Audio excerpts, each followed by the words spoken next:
the European Commission's Copernicus Climate Change Service are releasing official data that confirms that July 2023 is set to be the hottest month ever recorded in human history. This year has been an extraordinary year. We got the warmest July on record, which happened to be also the warmest month on record. And this was followed by the warmest August, the warmest September, the warmest October, and in all likelihood the warmest November. Our climate is changing, and it's changing drastically, and not only is this recorded in record temperatures around the world, but it's also recorded in the frequency and intensity of extreme events. And what we've seen in 2023 was 7 of the months of that year were the warmest months on record.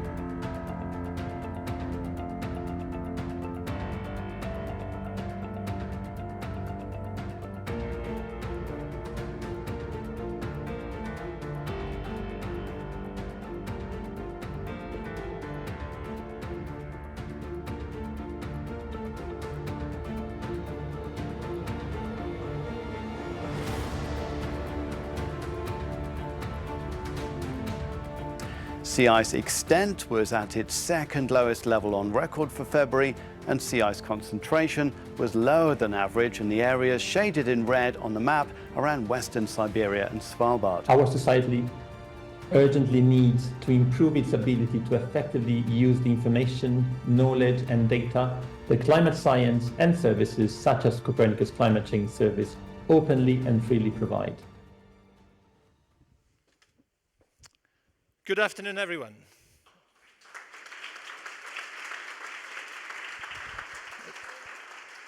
I didn't remember how long was the video, so I wanted to start with a video also a bit to celebrate the successes of the service over the last few months. Well, I want to welcome you, everyone, to the General Assembly. It's the 7th of the Copernicus Climate Change Service. And I believe most of you know me. I think I know most of you, let's say. And I'm the director, for those of you who don't, I'm the director of the Copernicus Climate Change Service. I'm Carlo Buontempo. And I will be chairing the first session today. I just want to highlight a few elements, and then I'll give space to it's not mine, that's good. At a really good panel we have today to discuss about C3S. So we are thrilled to gather here today in Brussels, scientist, policymaker, and industry leader to present what C3S has done so far and to discuss how this should evolve in the future. And I would like to thank BELSPO and the Belgian government as a whole for having us here in Belgium and in Brussels. As you know, Copernicus is the Earth observation program of the EU, and we are lucky to have such an ambitious and operational program at a continental level. The space economy requires large upfront investment, but the benefits for our society are enormous. Copernicus services are the key to ensure that the return on such large investment is felt in the different sectors and could inform both EU and national policies. As you do know, in C3S we strive to provide consistent and authoritative information about our planet, past, present, and future. We thought that we had tools and the expertise at ECMWF to make a fundamental change in the way climate information was produced, curated, distributed, and provided to the users. The success of the program, and we have seen some of the snapshot in the video that opened this session, of these last few years seemed to suggest that we were on track with our initial plan. The passion that drove C3S pioneers, such as Jean-Noël Seppo or Bernard Panty or Dick Dee, was so strong that even though they are now all retired, they are here with us today to check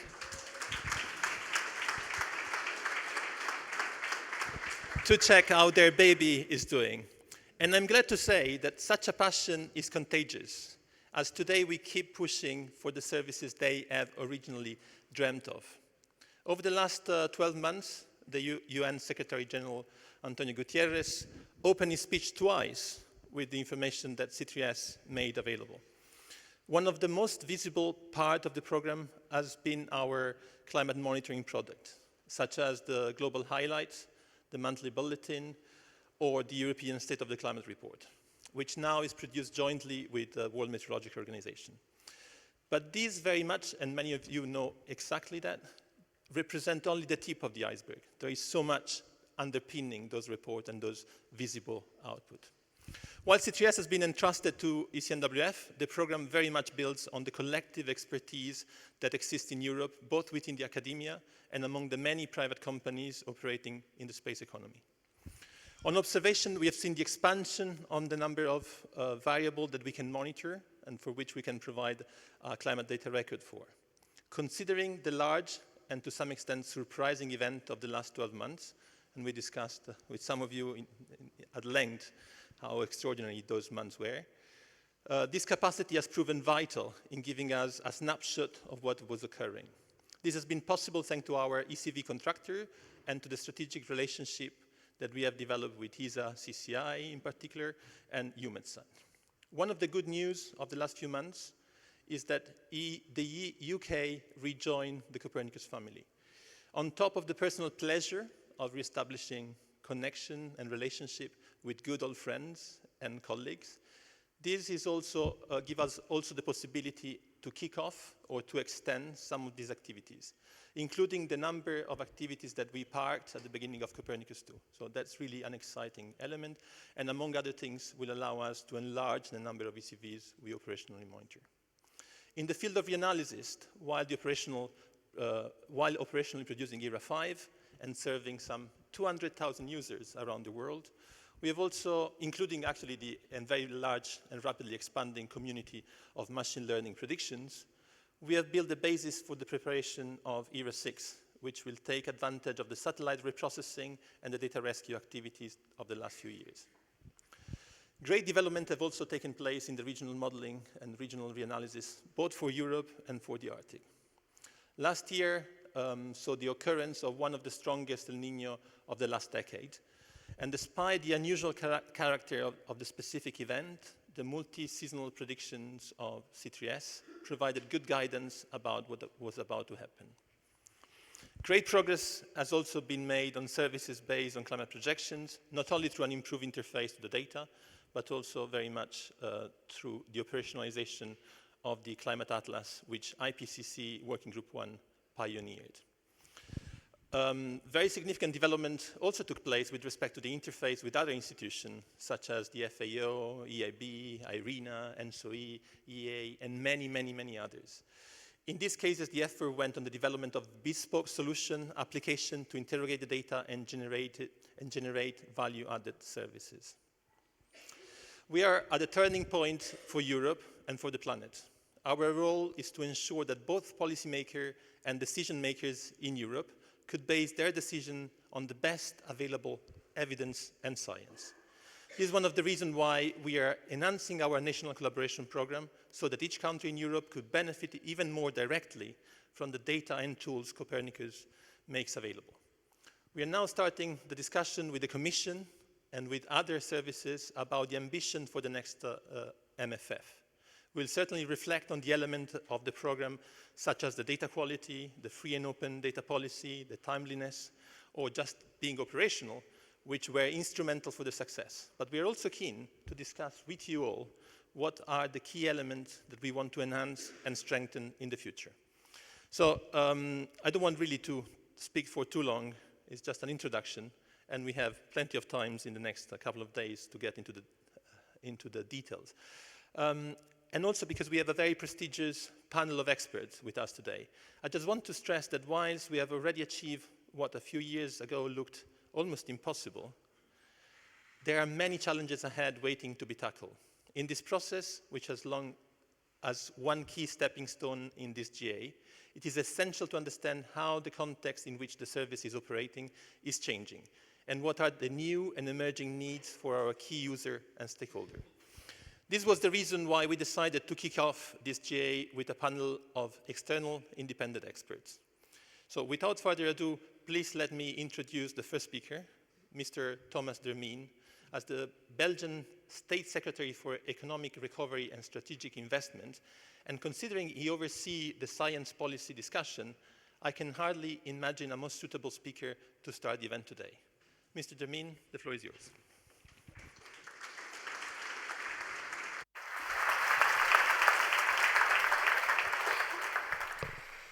Thank you very much. It's a pleasure to see you all in Brussels. Welcome in the capital of the EU. And I would like to thank Dr. Carlo Buentempo for his invitation and the teams of BELSPO and ECMWF for organizing these events. We are facing, as it was highlighted in the video, significant climate challenges. If we look at the recent news, in Belgium in July 2021, but also in Germany earlier this month, we have faced fatal floodings that had never occurred before. We face this crisis with increasing frequency, and the risk of extreme drought also looms very large. Water scarcity and rising temperature will impact human health and air quality. Therefore, the job of monitoring the atmosphere and understanding the state of our climate remain paramount. The Copernicus Climate Change Service plays a pivotal role in our collective response to these challenges. In Belgium, one of the pillars of our strategy has been to work on climate change and on the scientific approach to climate change. For example, we established during this term the Belgian Climate Center, whose mission is to maximize the impact of science on climate mitigation and adaptation in support of efficient decision-making. Another example from this term has been the setup of the CERAC, the Center for Risk Assessment of Climate Change, which evaluates risk and advises policymakers in Belgium on strategies for increased resilience and adaptation. For this kind of national agencies, and many other in Belgium, but also I guess in your member states, Copernicus services like C3S offer great socio-economic benefits and thus are extremely important for us. Therefore, it is very important to keep stimulating innovation. What does it mean? It means 1, new, accurate, satellite-based monitoring. 2, increased computing power through supercomputers. And 3, the use and development of artificial intelligence tools and deep learning tools to have better models to use those data.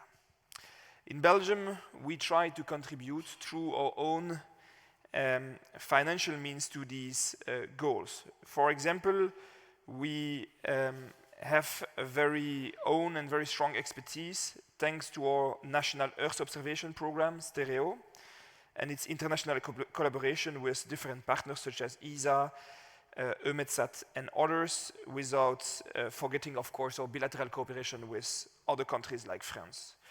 We can also be very proud of our expertise in key domains, like, for example, the monitoring of biophysical variables for vegetation and climate, carried through VITO and UCL in Belgium. Belgium investment in satellites mission, for example, ProbaV, has brought significant progress in this area.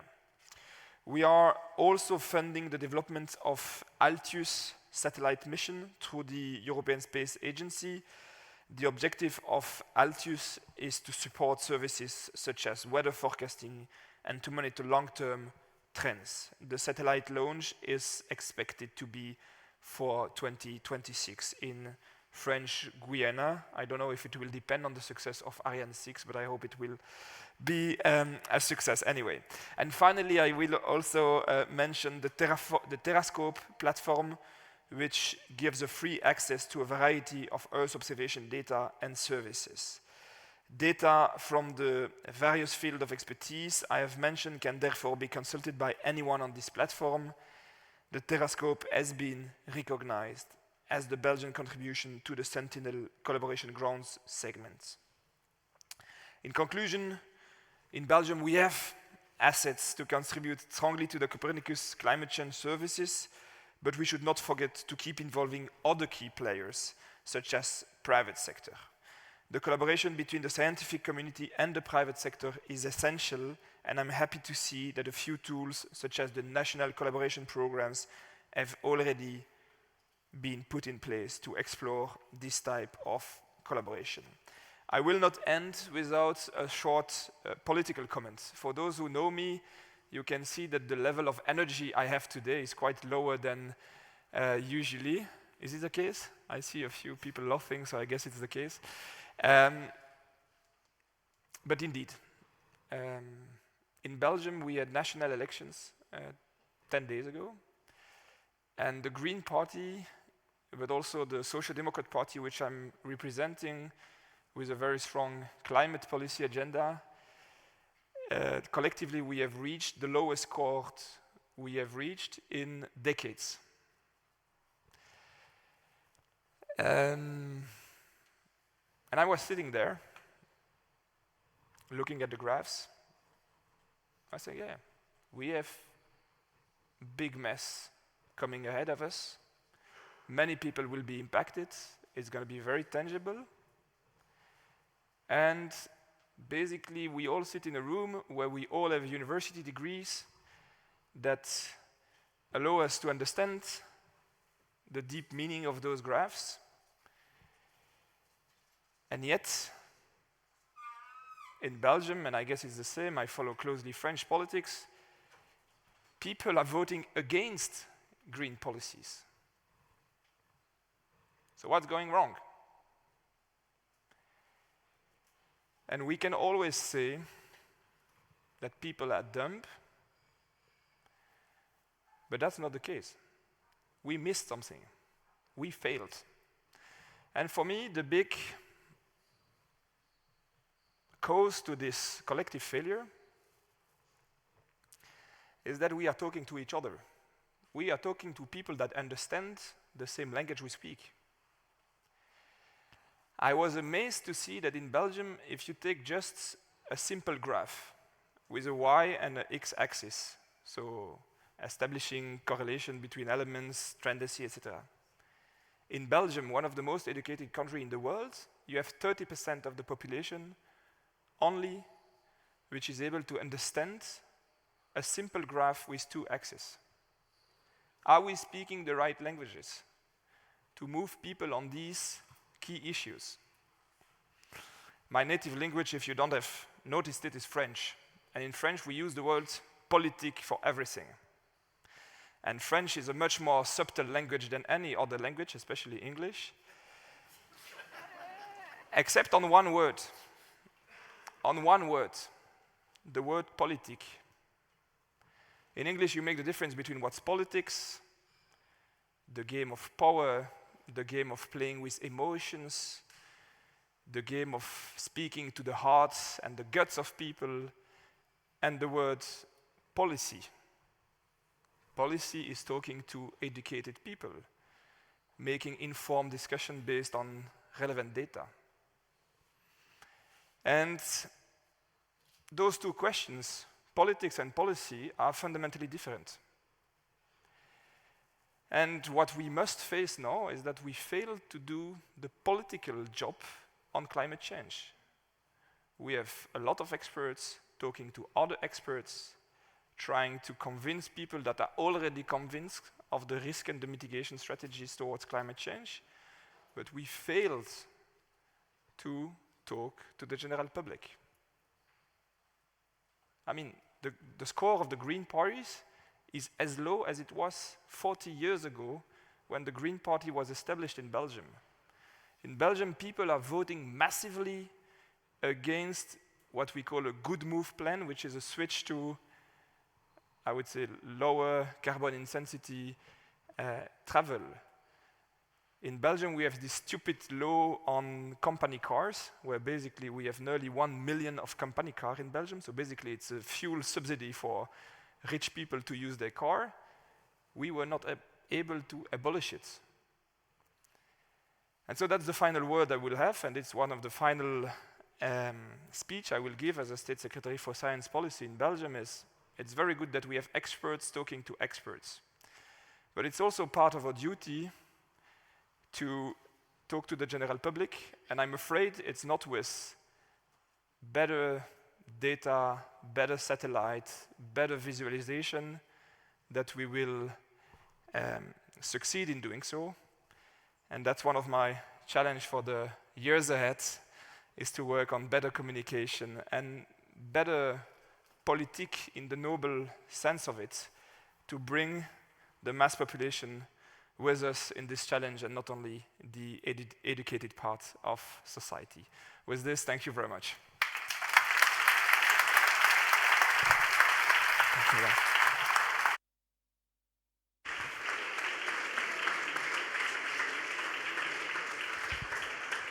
Thank you very much, Mr. Dermine, for your passionate speech and for this seed of a reflection, because in a sense, this acts as a perfect introduction for our panel on the interface between science and society. So I would like to introduce the panel, and over the next, we have a bit shorter than originally planned, but let's say 40 minutes or so, we'll ask a couple of questions. So the first speaker is Robert Votard, if you want to join me on the stage, who's the co-chair of the IPCC Working Group 1 from IPCC. The second speaker or panelist is Elina Bardram, Director for Adaptation and Resilience, Communication and Civil Society Relations at DG Clima. Elina, please. The third panelist is Valérie Trouet, the Scientific Director of the Belgian Climate Center. And the last panelist is Elisabeth Handouche, Deputy Head of Unit at DG DEFIS. So, we just heard from the Secretary of State about the complexity of that interface. And I would like maybe to start from you, Robert. In a sense, the challenge is really how can we breach that gap? And is a broader challenge. It's really a challenge of the relationship between climate science and society in general. So what do you think, on top of those presented by the Secretary of State, are the main challenges we face there, and what, as IPCC or as a Robert Votard, you're doing to fill those gaps? Well, thank you, Carlo. I hope the device is working. Thank you a lot for, I guess I can stay here.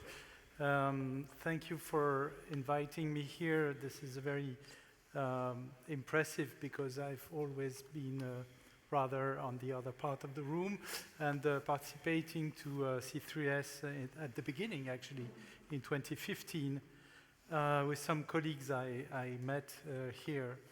So I will be here with my hat of IPCC Working Group 1 co-chair, and also on the behalf of my fellow co-chair, Xiaoye Zhang, who is in China.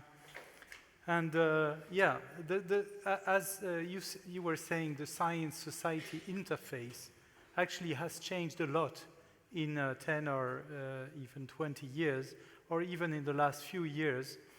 I would say among experts, so I listened very carefully to Thomas Dermine, and I will also talk about the public.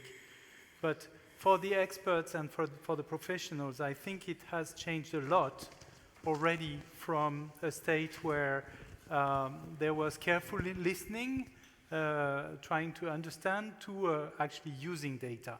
And that's what I witnessed for about 10 years.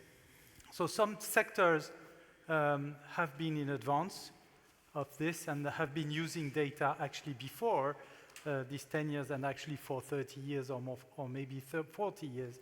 I'm talking about maybe the energy sector, but also some sectors need more advice and more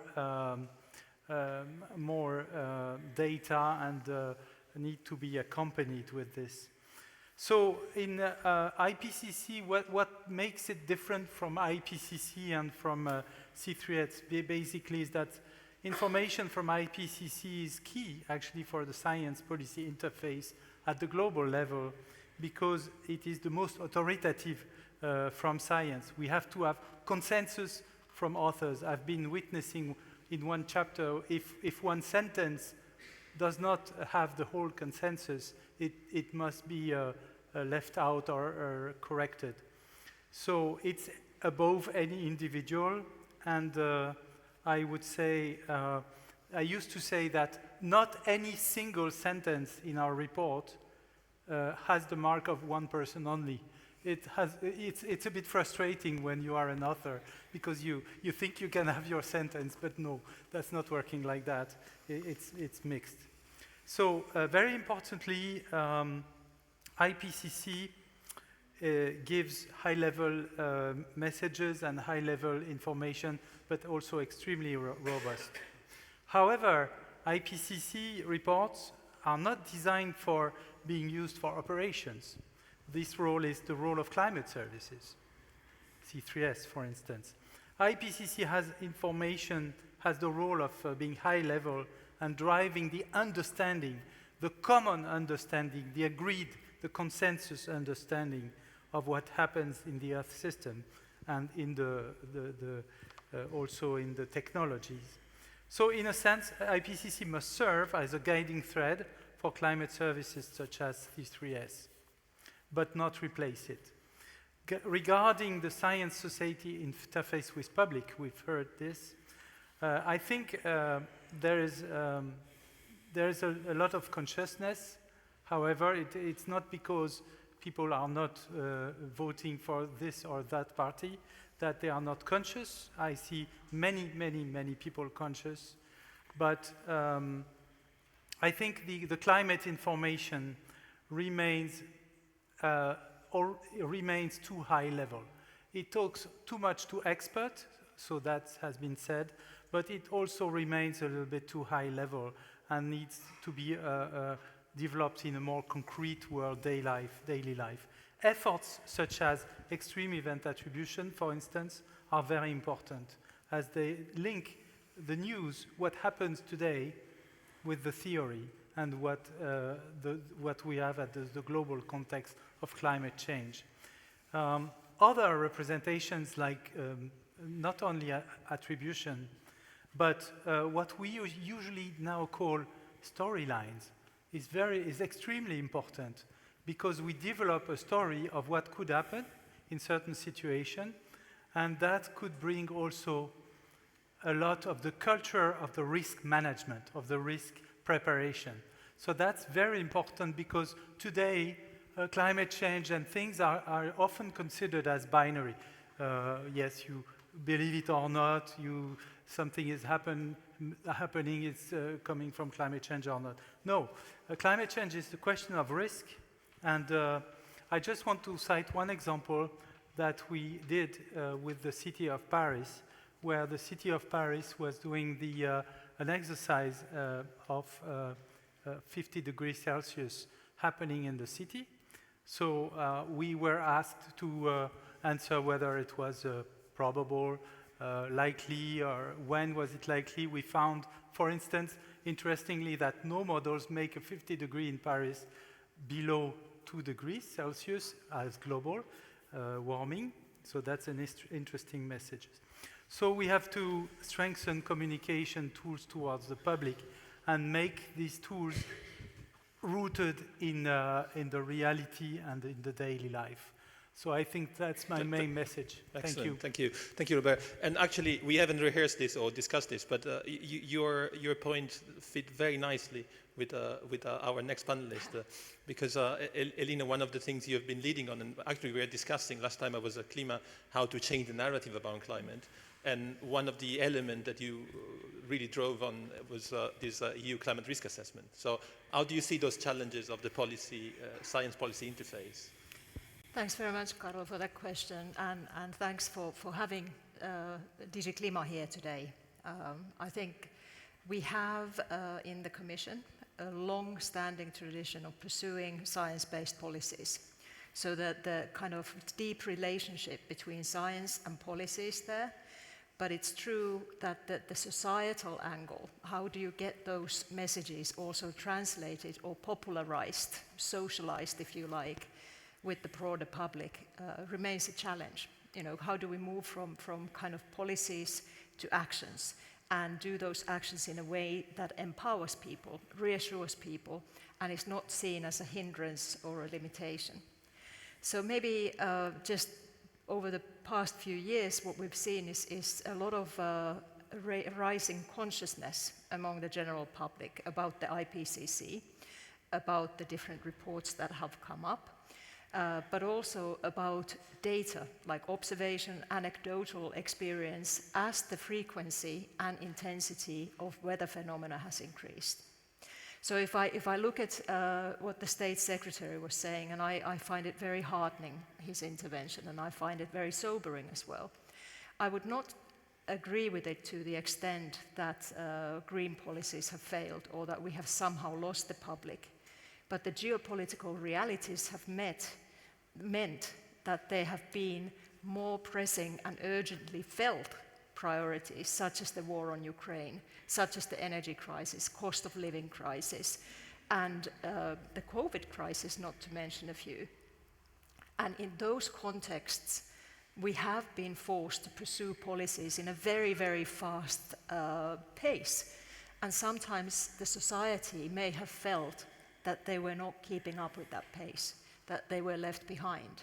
So I think the election results, to me, as a technocrat who doesn't focus on the politics but policy, one of the takeaways is that we really need to make sure that the public, that the people we work for at the end of the day, understand why it is what we're doing and how we want to pursue that without compromising well-being, security, competitiveness, because those are preoccupations of today, whether we like it or not. Now, climate policy, in my view, and climate science supports that, because if you look at it at the cold light of the day, the clips that we saw in the beginning speak volumes about security, about defense against the impacts of climate change. So it is fully supportive of the narrative of protecting people and prosperity, because if we don't protect our assets, our infrastructure, our agriculture against the negative consequences of climate change, we will not be competitive and we will not be able to pursue the European project agenda. And that's why what Carlos was referring to earlier, we have been carrying out the first ever European climate risk assessment together with the EEA, which published its findings in March this year. And immediately after that, the Commission came forward, my team, with a communication, political communication on proactive climate risk management, with a focus on protecting prosperity and people. And in that report, we did not only use the IPCC or the European climate risk assessment data, but we also used the latest observation data, because it's also true that because the scientific report need to be agreed by consensus, they tend to be a bit conservative, whereas the reality of the past months has shown that we have exceeded the 1.5 degrees. Now, it may be a temporary, let's hope it is, but it is also something to which myself and my colleagues as regulators and policymakers that serve the European public must be prepared to respond to by using the precautionary principle, which is enshrined in the Lisbon treaties.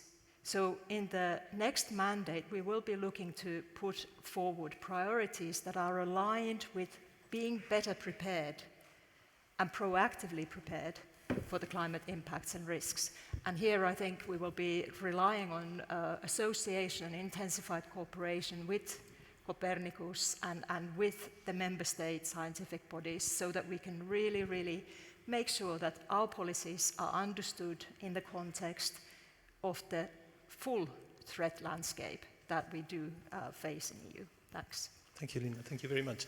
And actually, it's a bit brave to start a GA with no slide. There are plenty of scientists in the audience and on the panel. We went for a full panel of discussion, but I think the value of the point that are being made really is so strong that I could feel the tension in the room. So thank you very much, Lina.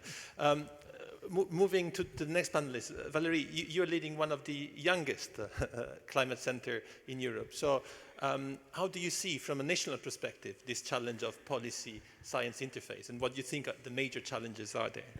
Yeah, thank you for this question. We actually had a meeting of the national European climate centers last week. It turns out we're not the youngest. The Netherlands started a climate center even more recently than Belgium. But so these climate centers, these national climate service centers are popping up in many countries. As I see, the two main challenges of this interface between climate scientists and end users, broader public stakeholders, are on the one hand, the sheer speed at which this climate change is happening. It's unheard of. Well, it's not unheard of, but it's unprecedented. It puts us scientists in a tough spot because we have to catch up. I feel like we're constantly playing catch up with the events that are happening. On top of that, we have to make sure that we communicate and that we share all of our findings. Our scientific system is not built for this kind of speed that we're dealing with. At the same time, not just the scientists need to deal with this, play catch up with the speed at which these changes are happening. Of course, society as a whole needs to speed up both its mitigation and its adaptation as well. So we're barreling forward at a speed that makes it very hard to think about what is the best way to actually do this. And we have to be way more efficient at our transfer of knowledge than we have been in the past. Same time, we need to learn how to do that. And that brings me to the second topic, in that addressing climate change, the action that is needed to address the changes that we're seeing, involves much more than the traditional definition of climate science. With climate models alone, with paleoclimate, I'm a paleoclimatologist myself, alone, with the study of the physical climate alone, we're not going to be able to turn things around. We've been studying this for 40 years, and look where we got. We're in a worse position than we were at the start. We need technology, obviously. We need understanding of the impacts of this climate change on land and water and society. But above all, and the IPCC conclusion was very clear about this. We have all the capital we need, we have all the knowledge we need, we have all the technology we need to address this, if we want to. What we lack is societal will. And this is what the minister was talking about before. We need the societal will to address this, and that is lacking. And so in terms of climate science, what we need is not just climate modelers, not just paleoclimatologists. We need the climate communication experts, the climate policy experts, the economists, the psychologists, the motivational scientists. These are all people with a lot of expertise that we need to include in our community and in our data sets in order to efficiently address the problem that we're dealing with. With data alone and with physical climate data alone, we're not going to make it. Thank you. I saw a lot of nodding at the end of the panel from Elizabeth on the point that were made before. And if I may take from what you were saying, in a sense, I like to maybe pick up some of the facts about C3S. Now we have 300,000 users and counting. And the Secretary General of the United Nations is talking about climate change. And I feel somehow we are changing part of the narrative is a bit of a different story. And this, I think, is connected also with what Elina was saying.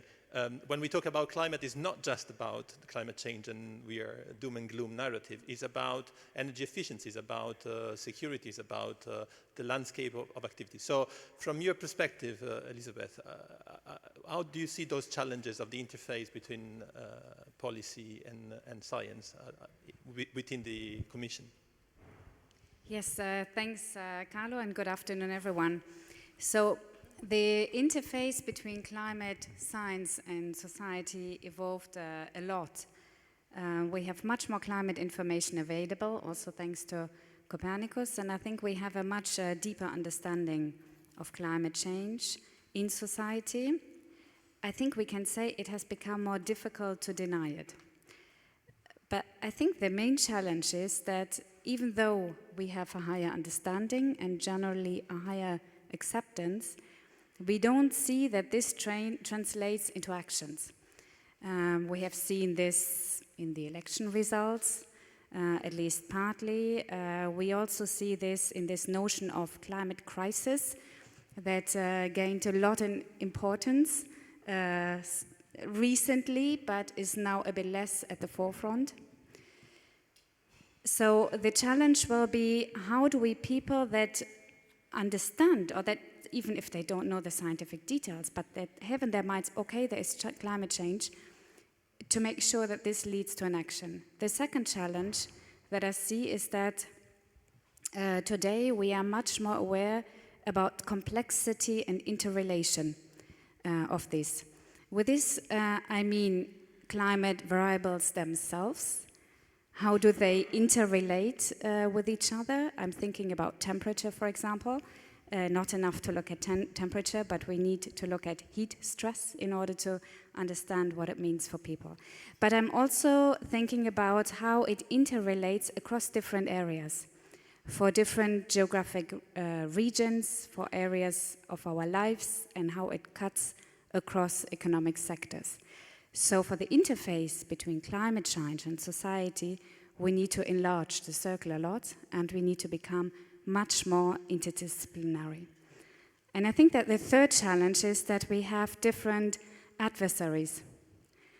We have the new challenge of disinformation that hits climate change very, very hard, and the interface between climate science and society. And we also have it, let's put it very bluntly, a shift in priorities. We have a different geopolitical context, as my colleague referred already to, or other priorities might be it inflation or other economic priorities that people have. It's a shift in priorities where climate crisis is not at the top of what a lot of people in society have on their minds. So what do we do about it? First of all, we did already a lot, because the EU was visionary a long time ago. We have built our own independent space capacity to monitor the climate from space. With this, we have created really unparalleled data on climate change for the past, present, and future. We have state-of-the-art sensors with our Sentinels, thanks to our partners ESA and EUMETSAT, and we have the Climate Change Service, thanks to ECMWF, that gives us all this information. And we have also, from the beginning on, pursued an open data policy. So we bring the data to the people. But as we see, it's not enough to respond to the challenges that I mentioned before. And what we need to do now is to make it much more relevant to the people. So I think we're at a point where we realize it's not enough to push out data, but people, society, need to understand how it relates to them. How does it relate to their livelihoods, to their assets, to their prosperity? How does it relate to economic sectors, to make it very concrete? And with this, I appreciate a lot, like to evolve the information that we provide. Climate risks is key in that respect, to relate it to people. Climate attribution is also key. And also to change our narrative, to evolve it even further, not only climate change for the environment, not only climate change for security and avoiding extreme events, But let's go one step further. Let's think about climate information as a driver for competitiveness. So I invite you at this General Assembly to keep that in mind and to look how climate change can support individual sectors. I'm talking about economic sectors, about energy, about agriculture, about tourism, about mobility, but also about all the green industries. I'm having the Net Zero Industry Act in mind, for example, how they can use Copernicus to accelerate our green and digital industrial transition. Excellent. Thank you very much. I was looking at Chiara over there for the application and the SISs, because it's exactly this sort of exercise, making sense of the data for the energy sector, for the transport, agriculture, and so on. And also there were several references to attribution. Interestingly, the next session is entirely devoted to attribution. So for those of you who can stay for the afternoon, that will be certainly interesting. Now, because of the discussion, very interesting discussion we had at the beginning, we are running a bit, slightly late, which means that I would like to ask you a second question, but if you can please be synthetic with your answer, that would be very much appreciated. In a sense, the second question is a natural follow-on from the first one, and it's about C3S, and how do you think C3S can help bridging some of the gaps that we discussed, some of the challenges that we face so far. So Robert, if you want to start. Yeah, maybe a very few points. First of all, thanks for C3S to have taken on board the IPCC Atlas. This is a very useful tool, and it needs to be, so the IPCC Atlas is frozen. Now it's the C3S Atlas, and it needs to be much more lively. So I think first it's very important to communicate. Second, speak to youth. Very important with youth channels. We have to increase the communication with young people. So that's a general thing. Third, multiply. I've seen all your case studies on the global map, but most of them are European-centric, very centric European. I think you should multiply. That's my recommendation. Case studies with more Global South coverage. It's extremely important for the Global South. The Global South will also make the future of our planet. We have to remember that. And finally, again, with Global South, I'm not sure about the collaboration. I have not investigated what you are doing. Probably you're doing extremely well, but I would really recommend that strong collaboration with Global South would be established with, practicing around the data, and not only the projects done here and applied elsewhere. It needs to be taken from the beginning with people, with actors from the Global South. So maybe develop strategic collaboration. I don't know. That's your job. Thank you. Thank you very much, Robert. Elina. I'll try and be very brief. I will use 3 E's for how we, because I don't think it's for Copernicus, it's not for DG Klima, it's about the broader audience, and many others have spoken about it. There's 3 E's. The first E is about engaging, raising awareness across different communities, working across the silos, and indeed making the economic arguments. The case is not about conserving bees and butterflies. I'm not saying that is not hugely important. It is, but it is about utilitarianism. What's in it for each and every one of us, and what type of benefits does the community have as a whole? So it is about the whole of the economy approach, whole of the society approach. Engage. Empower means that the different actors at multi-level governance, be it in local, regional, member states, EU, or global level, need to feel empowered to act.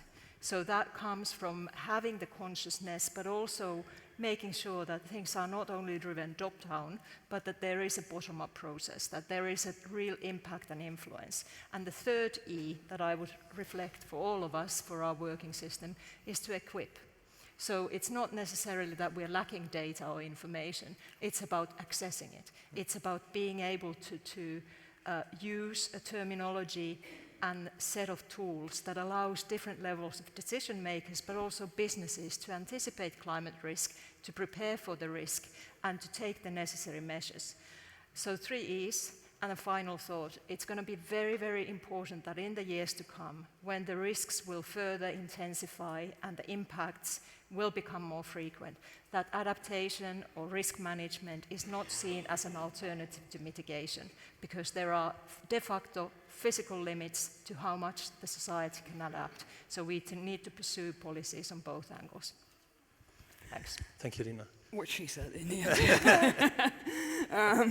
I think I want to applaud. I really want to applaud C3S. I think you made the comment that you've made changes, and I think you really do an extraordinary job at making climate information accessible and usable. And the synthesis is that you bring out, and that video, it's not only being used by Antonio Gutierrez, it's being, I mean, the Belgian media for one, they pick up on it every time you bring something out, they start calling the Belgian Climate Center, and we need to answer them. So I do think you do an extraordinary job, and by doing that, you set the standard for national centers and for national scientists. I think that's an important one, to set the standard, to make sure that everyone's on the same playing field. Secondly, obviously, climate is a complex system, and it involves more overview than just what every country individually can do. For instance, this weather here in Brussels, we've been experiencing this for an entire month, and that is not, well, I wouldn't say it's not normal, but it's out of the ordinary, and it's the jet stream that's causing it. It's the jet stream that causes that we have extraordinary wet and cold conditions here, and extraordinary hot and dry conditions in Greece and the Balkans. We wouldn't know that if everyone were just working on their own national data set. So to have one powerhouse that unites all of this information and allows scientists as well as users to make use of to have an overview, and not just to make the sum is bigger than the whole is bigger than the sum of the parts. And I think that's the role that you play. Excellent. Thank you, Valerie. Elizabeth, you have the last word on this topic. What do you see the role of C3S going forward in filling some of these gaps? Yes, for C3S, the Copernicus Climate Change Service, I already mentioned quite a few things before of how it should become even more relevant to the people. The service is evolving constantly and needs to evolve even more. First of all, with our space infrastructure, so we need new observations, and here we have new missions coming up. We will also significantly step up our capacity to monitor CO2 emissions and methane in the future. And also the service needs to evolve at the same time. I would like to thank also all stakeholders who contributed to the strategic research and innovation agenda. That is a very important input for the future evolution. I talked already quite a lot about economic sectors and competitiveness before, but I would also like to highlight how important the policy uptake is. So we actually did the calculations, and we realized that as of today, Copernicus is already referenced in more than 30 legal documents at the EU policy level. So that's important that this then also trickles down to the national and local level. Before, I mentioned the increased complexity that we face. And here, in terms of service evolution, it's very important that we embrace all the new digital tools that we have, and that we make the link with other initiatives. I'm having here in mind the work on the digital twins. So Destination Earth, for example, or the digital twin of the ocean, that can help Copernicus to become, as I mentioned before, more interdisciplinary. And use it in other areas, make it more relevant for other sectors. And last comment is on the uptake, the equipment empowerment, as you said before. So here we work with the Copernicus Climate Change Service at the member states and ECMWF to roll out the national collaboration programs. I'm sure that you will learn more about it later, but then it's also important to develop the downstream market of businesses who develop solutions that they can provide to whoever it is, being the public sector or companies who would like to use the climate data as a competitiveness tool, as I suggested before. And for this, we have a whole range of activities. So I also invite you to reach out to that. I'm referring here to the Cassini program that has a lot of support structures through the whole life cycle of using space data and building business models on it.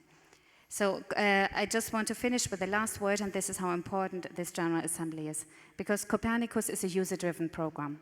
So the input that you give us is very important in driving the future evolution of the program forward for the space infrastructure and the development of the service.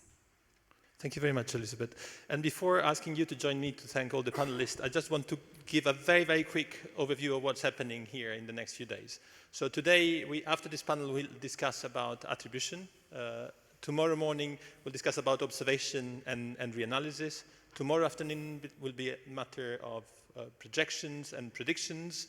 And then Wednesday, almost picking up from some of the points that were highlighted here, will be all about operationalization on the one hand, and collaboration and national collaboration program. So that's the menu, and I hope you will manage to stay at least for some of the session. So please join me in thanking our panelists.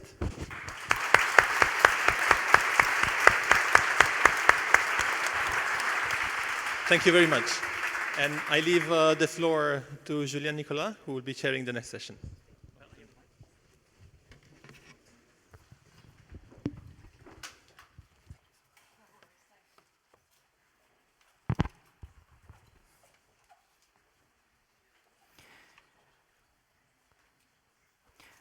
Okay. Welcome everyone to the GA and to this session on climate monitoring, attribution and risk assessment. So my name is Julien Nicolas. I'm a member of the C3S Climate Intelligence team at ECMWF. And we have a great program for this session with 6 talks with great speakers. So the first 3 speakers will be other members of the Climate Intelligence team, so with Francesca, Rebecca, and Anna.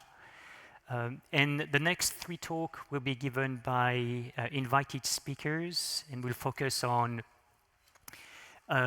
climate risk assessment, climate event attribution, and climate impact.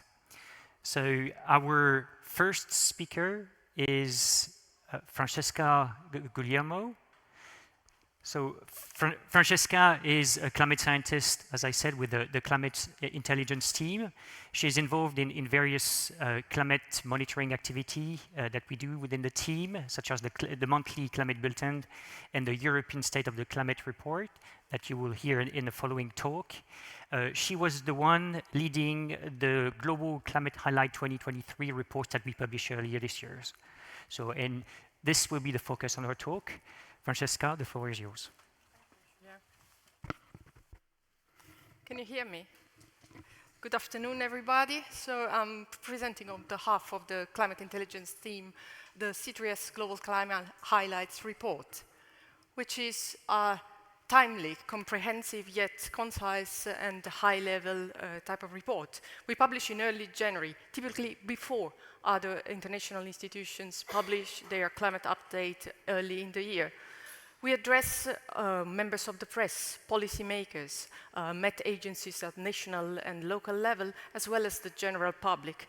Due to this quite heterogeneous public with a different level of science literacy, we try to keep the language at a higher level than in the case of a technical report, as typically are our monthly climate bulletin updates.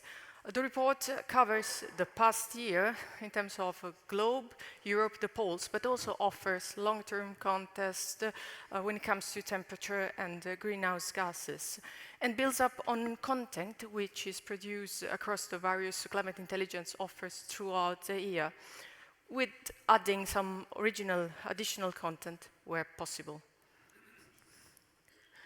So this is relatively new product. So it's called actually Global Climate Highlights. So the early in the year update of C3S on climate. It's called like this only since 2022. And it went evolving from just an update on temperature and greenhouse gases plus a collection of the events observed during the year to a report. So if we compare, so just to say what's new this year, what was new this year, if we compare the last 2 issues of the report, so they were based on analysis of the past year. So here we have material from the monthly summaries, which cover surface air temperature, sea ice, as well as hydrological variables, plus a good deal of ad hoc content, which was produced in the frame of the monthly bulletin as highlight boxes or as web article, also with different register of language according to a slightly different audience, and which focused on some seasons, some months, some regions, some events. All this complemented by a long-term scenario behind them, which was offered by the yearly update of the temperature and greenhouse gases. And most of this material is based on the in-house reanalysis ERA 5 dataset. So last year we had some ad hoc content in terms of ranking of annual mean temperature for Europe by country. And this year, considering that last year all this content was aggregated in a product in the form of a press release, a link to the different sources of content, made it to a standalone report, also to respond to the evolving demand, which unfolded alongside also other axes. Of course, first of all, the content, as well as visualization. So we are hearing more about that from in a presentation by Anna, as well as we granted easier access to data to our audience. So 2 concepts, plasticity, which is really a report which adapts to the year in question, as well as compromise. So the best information we can give due to the timeliness in early January and based on the data sets which are available in that moment. So this is the table of contents of last year's report. I won't dwell on the scientific aspects of that. This is just an idea of the methodology and some of the challenges we face alongside the production of the report. So we started with 2023 being the hottest year on record, as elucidated by the anomalies with respect to canonical reference period, 91-2020, so global surface air temperature, and we see how 2023 stands out impressively, considering that the lines stuck below are the past years, color-coded according to the decade. But we also looked in a longer time frame. Here, please look at the graph on the left-hand side at the rolling 5 years averages with respect to the pre-industrial period. Here, the good agreement of ERA 5, good agreement with the data set, the other global data sets which were available at the time of publication, also allows us to extend our statements on, for instance, the extreme character of the year back in time up until these other data sets go to, of course, with a due uncertainty. But also, another important information conveyed by this graph on the right-hand side was that the global average temperature with respect to pre-industrial was around 1.5 degrees, which deserved a closer look. So if you look at daily values, so these are the daily values and the range during the year, the range of temperature they belong to, you see how and how much we're going towards the limit set by the Paris Agreement. Here we faced, and this was ad hoc material produced, and on this new theme, which was very prominent this year. Of course, we had also to explain how really we are with respect to the Paris Agreement, and sometimes it's difficult to convey a concept of global average temperature which needs to be sustained for a number of years. Also, we commented as on how rare was trespassing this level, and when we first started looking at global average temperatures which were above 1.5 degrees. The report goes further and offers a specially resolved site of the surface air temperature. Here we compare the anomaly in 2023 with the previous year. So we see the spatial distribution of the high to extreme temperatures. And we went a step further. So we looked at, in terms of air temperature above land and above the ocean, surface air temperature, which regions contributed the most to the anomalies, global anomalies, which we have observed with the monthly breakdown. So these are color-coded according to magnitude and regions. And of course, sea surface temperature. You see April, but it's actually a part of a movie showing all months of the year. And this was also ad hoc, although now, as of recently, it's a fixture of our reporting. So we monitor it closely at daily scale with the climate pulse, but also in terms of monthly averages within the climate bulletin. And all these extremes and all the demand for information is on the extreme made us go a little step further beyond just sheer reporting. So there is this paragraph: was the usual warmth of 2023 expected? This resonates very much with one of Carlos' quotes, which propagated the most this year. This is shocking but not surprising. Here are a list of known factors and possible factors, including changes in forcing, which might have led to what we observed in 2023. This is far from being conclusive. It's clearly stated that the composition and relative ranking of these factors is yet to be investigated. The report also covers the sea ice. Here we have, based on daily values, the seasonal cycle of sea ice extent in Antarctica, as well as, and this was also a nice movie, the evolution of the sea ice concentration with respect to the climatological sea ice age. So this was the warmest year for the globe, but not for Europe, knowing the rate at which Europe is warming. So we due our audience an explanation. So we looked at the spatial and temporal variability, and also at we listed the extreme events, including wildfires, and also we provided preliminary figures as on the global carbon emissions. And of course, an update on the concentration of carbon dioxide and methane. And with this, I thank you. I really look forward to the following discussion. Also, special thanks to my colleague of the Climate Intelligence team, to the CAMS colleague who provided carbon emission data and greenhouse gas concentration abiding to our crazy workflow, as well as the C3S communication teams with whom we work in close cooperation. Thank you.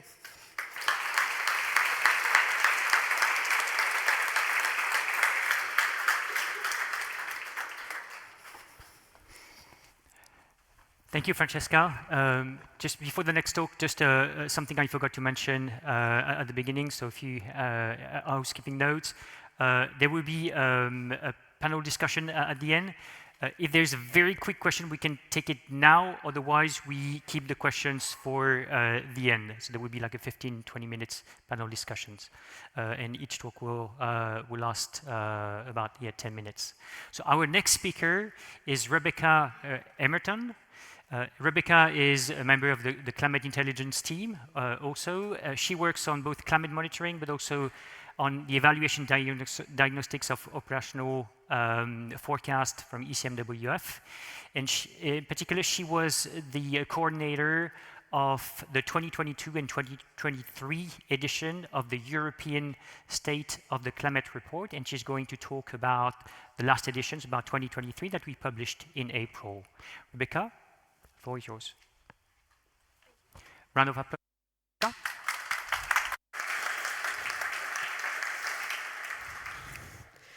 Hi everyone, it's great to be here at the C3S GA again this year to talk to you about the European State of the Climate Report for 2023.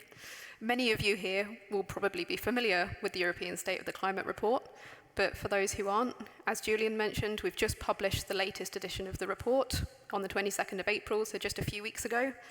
And it was the 7th edition of the report, which has really grown and evolved over every year that we've published it.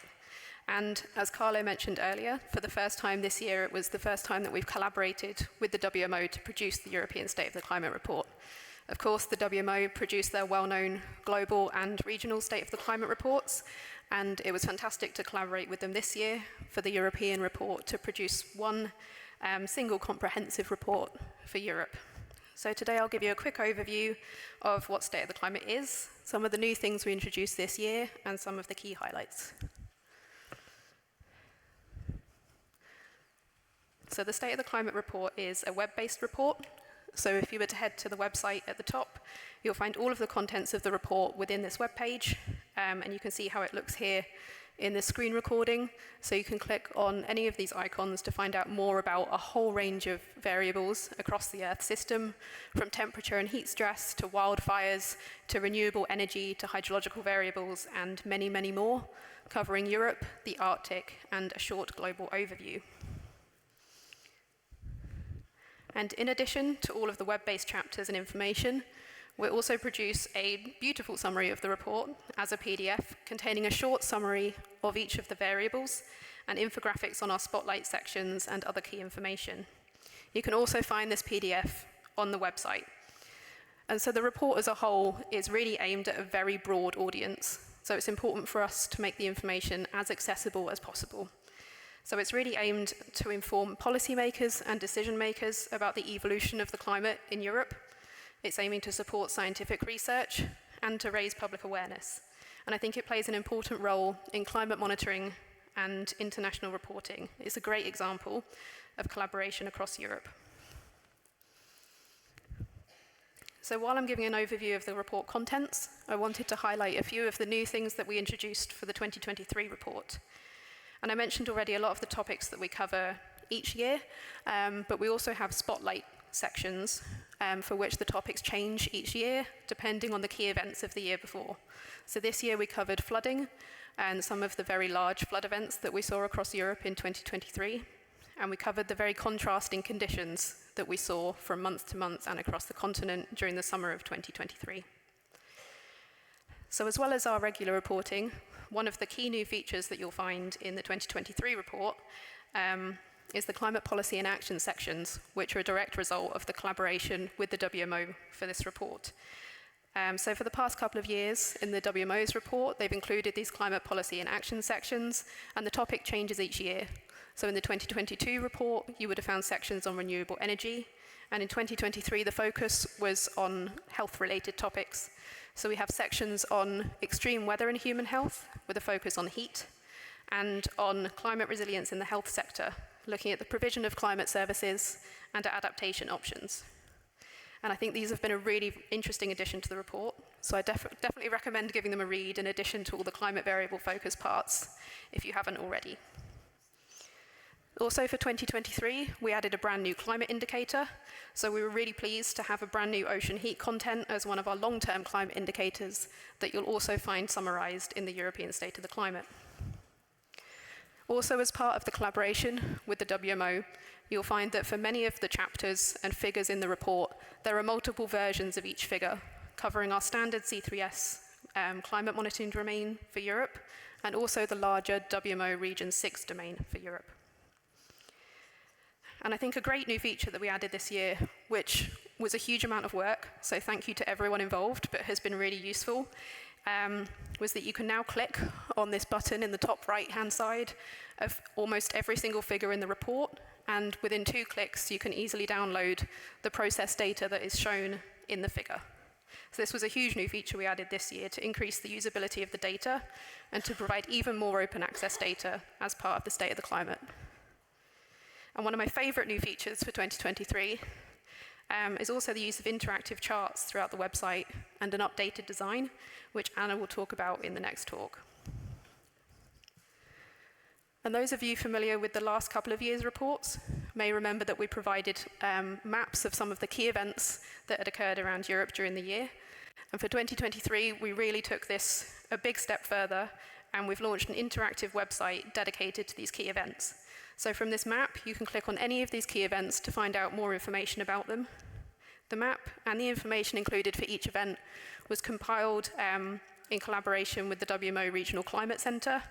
So it's compiled of information from across the national hydrological and meteorological services of Europe, and it provides links back to articles and information from the national services, from the WMO, from ESOTC, and from other monitoring.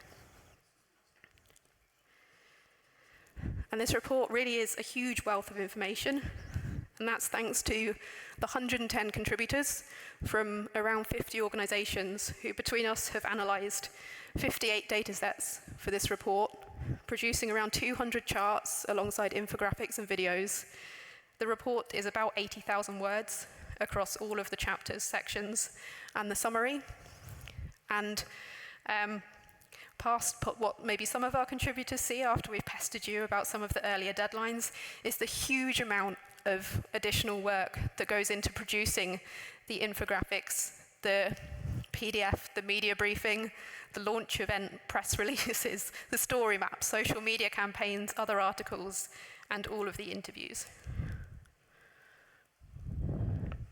And I thought it may be of interest for you to know how the engagement has been for this year's report so far. So this year we had a record 151 journalists attending the media briefing who asked a record 40 questions in the Q&A.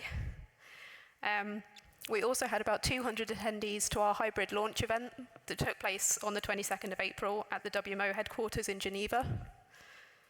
In April alone, and 2,200 on the day of publication, we've had 3,500 media clippings. And I think an additional couple of hundred we also saw in May. With these media mentions of State of the Climate, we reached 98 different countries across the world, with the majority of the reporting coming from Germany, who had 35% of the media mentions of State of the Climate, followed, perhaps interestingly, by the USA, then Italy, the UK, and many others. The website homepage has had around 20,000 views so far, and the social media campaigns have had around 2 million impressions across the campaigns. Is it not working? Okay. Okay. And so with the probably little time I have left, I wanted to highlight a few of our key messages from the report this year. So as I mentioned, one of our spotlight sections looked at the summer of contrasts across Europe, with parts of Europe seeing much milder, wetter conditions, and much of Europe seeing very hot, very dry conditions. And this infographic shows a map with the orange shading of all of the areas that were affected by heat waves during the extended summer, so June, July, August, and September of 2023, and of the large wildfires that burnt across Europe. In total, the 2023 season saw an area of wildfires burnt that's equivalent to the size of London, Paris, and Berlin combined. And 2023 saw the largest wildfire on record in the EU in Greece, which was around twice the size of Athens. We also highlighted that a record 41% of southern Europe was affected by strong, very strong, or extreme heat stress at the peak of one of the heat waves in July.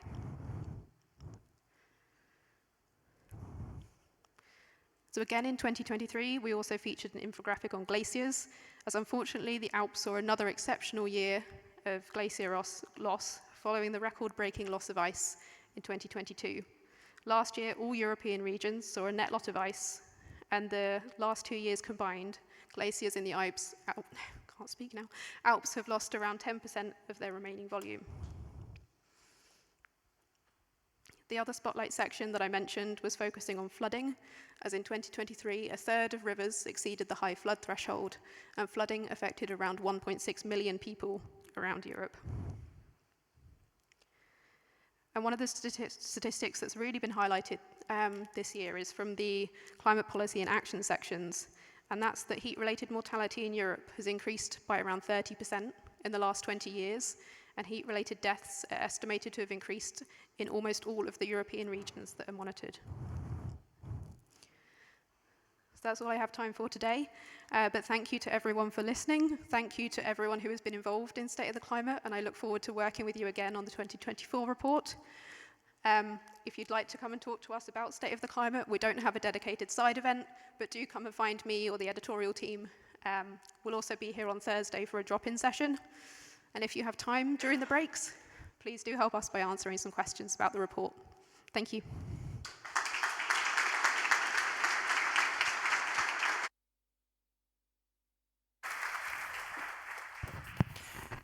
Thank you, Rebecca, and thank you very much for sticking to the 10-minute sharp. That was perfect. Our next speaker is Anna Lombardi. She's also a member of the Climate Intelligence team, which she joined a few months ago. She works as a climate data visualizer. Before joining ECMWF, Anna worked as a senior data and visual journalist at the Times and the Sunday Times in London. And she's going to talk about data visualizations for better communication. Anna, take it away. Round of applause for Anna. Thank you. Thank you, Julian, for the kind introduction. Good afternoon, everyone. This is my first C3S GA, and it's a real pleasure to be part of this session today. You've already heard from Rebecca about the huge amount of work that went into the European State of the Climate report this year, the huge amount of work and collaboration that went into it. And in the next few minutes, I would like to discuss why a big focus of this year's report has been on data visualization and on creating a strong visual identity for the report.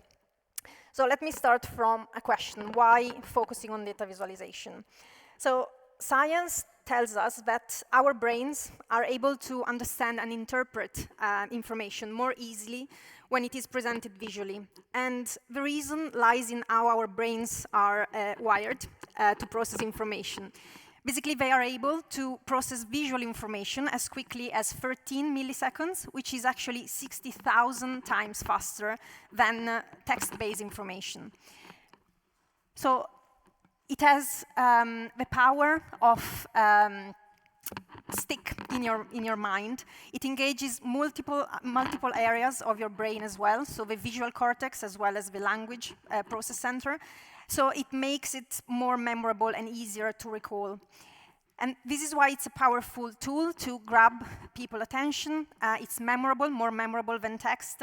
It can also help translate complex information and guide viewers through complex data. It also transforms data into compelling narratives if used correctly. And it's also a very powerful tool to trigger conversation around certain topics. And we know we really need to trigger that conversation nowadays on climate change. So to give you an example, if we read together this sentence, which is quite striking in itself, 2023 marked the first time on record that every day within a year has exceeded 1 degree Celsius above pre-industrial level. So you probably get the message. You probably need to read it another time to actually stick it into your head. Now, if I show you this chart, it's showing exactly the same information. You can see the last bar is showing the number of days. So basically all of them in 2023 were above 1. And it's also showing you that nearly half of them were actually above 1.5. So you may not remember the first sentence, but maybe you will easily remember our figure here. So our data visualization, this is why we decided to really focus on data visualization even more than in previous editions. And to start with, we decided to create a bespoke cover art, as I said, to grab attention, reach new audiences, and bring new people into the report, increase engagement. The audience of this report is not just the science circles, people interested in climate change, is also policymakers, the general public, journalists. So we really wanted to grab everyone's attention, and we decided to go for this type of new data visualization. being a report about European climate data, we used real data of temperature increase above pre-industrial level, and we use this, again, microphone, we use this design of flowers inspired by the climate stripes, but giving this more design touch to it. And it's showing every petal of a flower is showing 1 year, so from the 80s to 2023, and 2023 is represented by this last petal flowing and floating away. So we wanted to have a visually pleasing and eye-catching product, a visual hook to basically spark curiosity and drive more people in.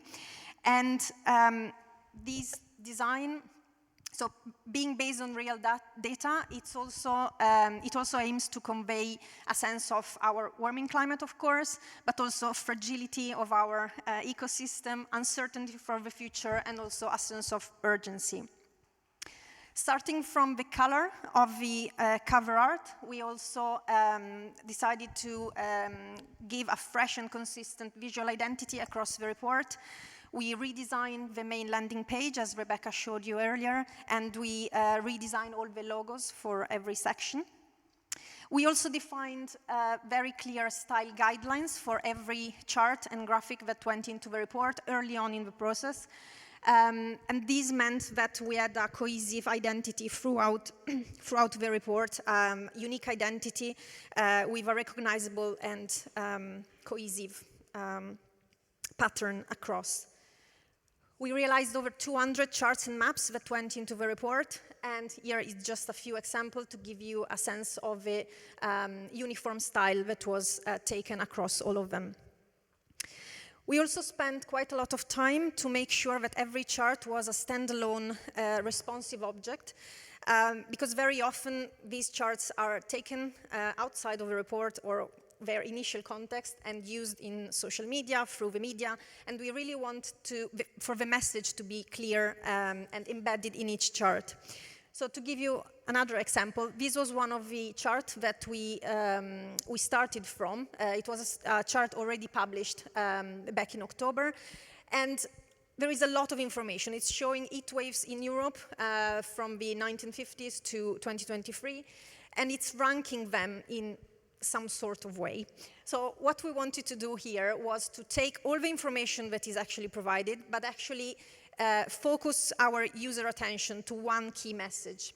And the key message is that we are seeing more and more severe heat waves in recent years. So we basically ranked them, and all the content is there. This is original interactive chart, so you can hover on each dot and find out exactly the same information you could see on the left. We are not hiding anything, we are just making the focus on the key message. We also wanted our charts to be responsive, which means you can easily read them and open them on different devices. And this is extremely important nowadays, especially because over 50% of mobile devices account for over 50% of global website traffic. So we don't know how people will use our chart and where they will see them, so we need to be sure that they are readable and consistent across all devices. Following the same approach, this is the key event map that Rebecca introduced earlier. We decided to have a slightly different design a default design on website and on mobile. On mobile, we represented it as a timeline. Of course, user can also view it as a map on mobile, but it's actually easier to scroll through and access all the content on a mobile in this version. We also employed interactivity and animations to help users navigate the data. So here, an example, you can clearly see the trend of the data. This is annual global glacier mass change. It's, of course, decreasing, unfortunately, but you can also hover on different values and get an extra bit of information. Again, nothing is hidden, but the reader and user can actually go through at their own pace and explore all the data for themselves. Here is another example where we used animation to actually get a different layer of information at a different time.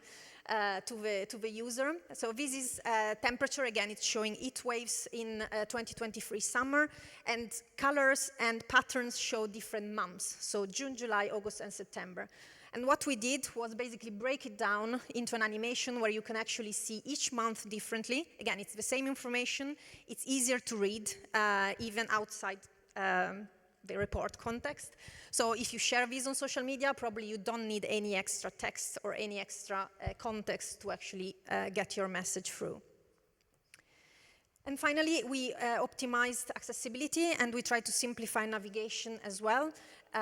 This means we, as Rebecca mentioned again earlier, every chart has a button at the top right where you can download the image, as an image, as a PDF, and also the data behind each chart.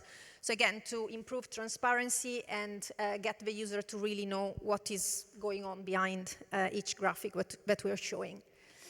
And finally, being the first report done in collaboration with the WMO, we had this problem to solve that C3S and WMO European domain are slightly different. So many of the data were coming as two different data sets, but just slightly different in terms of the region that they were showing. And we wanted, of course, to show both, but we didn't want to overwhelm our users. So we decided to add this toggle at the top so the user can actually, again, navigate for themselves both maps and both areas. So thank you very much for listening, and thanks a lot to all the team that contributed to this report. It's been an amazing project to work on. And if you are interested and curious to explore more, take a look at the full report online. Thank you very much.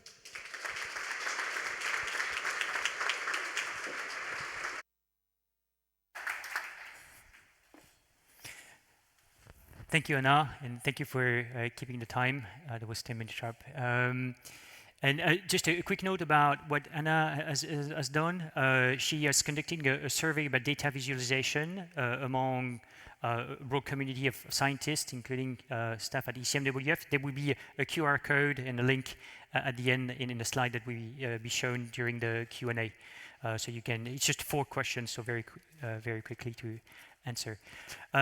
So the first 3 talks, as I said, covered some work done within the climate intelligence team at ECMWF. Now we're going to expand the range of topics with our 3 invited speakers.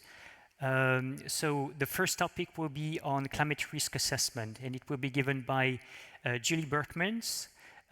Julie is a climate scientist at the European Environmental Agency, where she coordinated the development of the first European climate risk assessment report that was published earlier this year. So Julie, the floor is yours.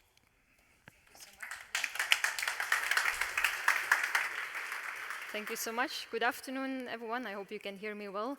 Indeed, today I'm happy to present you some of the key messages of the European climate risk assessment, the process, the uptake by the media and by the policymakers, and some of the recent publications, the recent developments within UCRA. So this sounds familiar to you. The first key message from UCRA is that in Europe, we are not able to grow the policies at the same speed as the rapidly growing climate risks. So in UCRA, we built on existing evidence, and one of those evidence is C3S, of course. And C3S shows that climate risks are increasing with the global warming and with the fast approach to 1.5 degrees global warming. It also shows that Europe is the fastest warming continent. And these climate risks, they are threatening our ecosystems, our human health, our water resources, our food and energy security, our infrastructure, and our economy and finance.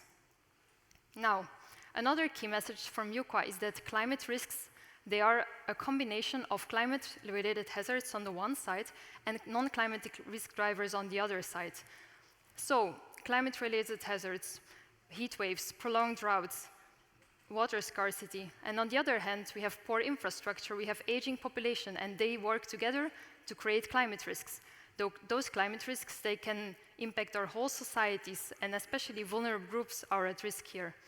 Now, just to give you one example, water scarcity. No, in fact, mega drought. It impacts water scarcity, it impacts crop production, it can impact our human health, it can impact infrastructure, and it can finally also impact economy and finance. In UCRA, we have identified 36 major risks for Europe. Those risks, they are severe because they can create severe consequences for Europe. We have categorized them in 5 different clusters: ecosystems, food, health, infrastructure, and economy and finance. 21 out of the 36 risks, they require action now. And in fact, 8 of the risks, they require urgent action. It means that we have to improve our policies in the ambition, in the scope, and the implementation. Now, those climate risks, they affect several EU policy areas. They don't only affect our environment. In fact, the urgent risks, they appear in public health, in environment, but also in industry. And also policy areas in agriculture, in human health, in energy, they are also highly exposed. Now, some key takeaways from UCRA. First, already now we see that several risks have critical levels. We can see in the last 3 years that the economic losses were above 50 billion euros for Europe per year. Also in the future, almost all of the risks they will reach critical or catastrophic levels. And our societal preparedness is not going at the same speed as the rapidly growing climate risks. Now, the policy and actions, they have to act now. We have to improve our resilience. So we have to plan sustainable infrastructure. We have to plan our urban planning wisely so that it's long-lasting and so we can be resilient to climate change. Also, several policy objectives, they have to work together. So we have to work on environment topics, but also by using energy policies, health policies, and they have to work together. Also, we see that the risks that we have identified, they are co-owned, which means they are addressed by EU level, but they're also addressed by national level or by local level. So these different governance levels, they have to work together to address the risks. And then also urgent action is needed by the EU policies. Now I would like to present you a bit the process of UCRA. You can see from the top to the bottom the different actors that were contributing to the development of UCRA. On the top, we have the governance, second, the community of practice, and lastly, the implementation. I would like to focus on the implementing partners. The UCRA was implemented by EA, by the ETC, our European Topic Center, that is composed of several consortia, the European Commission, in fact, the Joint Research Center, and C3S. In total, for the reports, we have gathered 96 authors that have contributed for the writing. Now, I would like to present some of the uptake of UCRA. It was already mentioned by Elina earlier that on the 12th of March, there was a Commission communication that was focused on managing climate risks, and at the same day, there was also a plenary debate in the European Parliament. Also, we have presented in several constellations of the Council of the EU. I will not read them all here. I just want to mention that it's not only limited to environment councils, but also industry council, the energy council. So this makes clear that climate risks are not only a matter of environment policy area. And finally, we have also presented in several occasions under the Belgian presidency, which was active from January and will end of June. Now also, just to highlight a bit the media uptake by UCRA. In the first week alone, we have reached 2,700 news stories in magazines all over the world.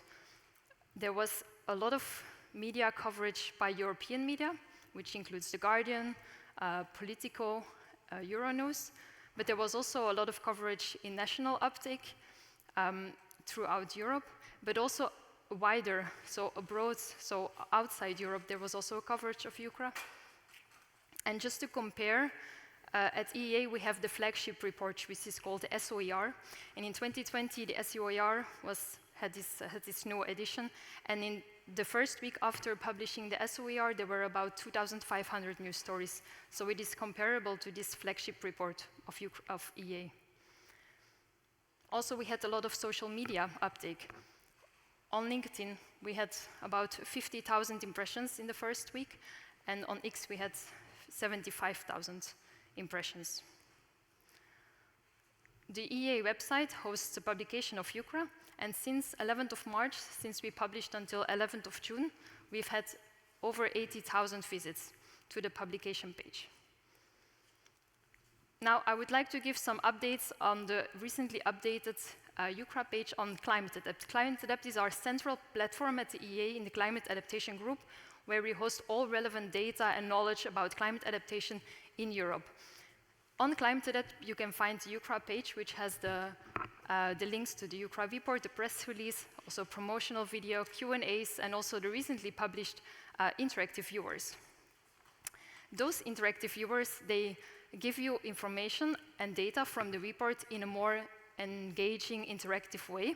So if you are interested, you can go and you can find one interactive viewer on major risks.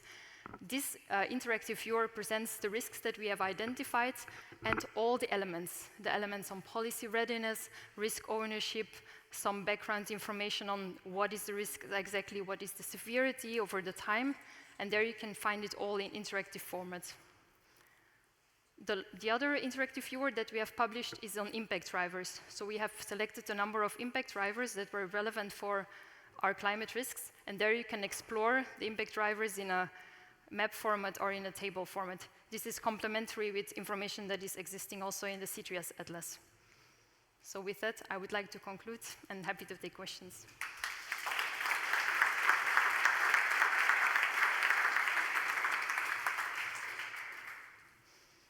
Thank you, Julie. There's time for a quick question, if there is one from the audience. Okay, otherwise we'll move to the next speaker. So our next speaker is Surendra Roniar, who is coming all the way from Australia. So thank you for joining us today, Surendra. And he's going to talk about climate event attribution.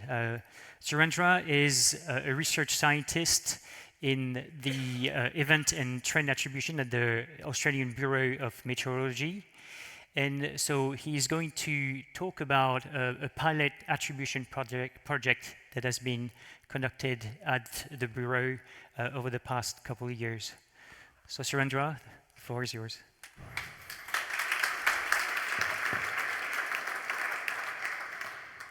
Yeah, thank you very much, Julian, for providing me an opportunity to speak at this C3S General Assembly.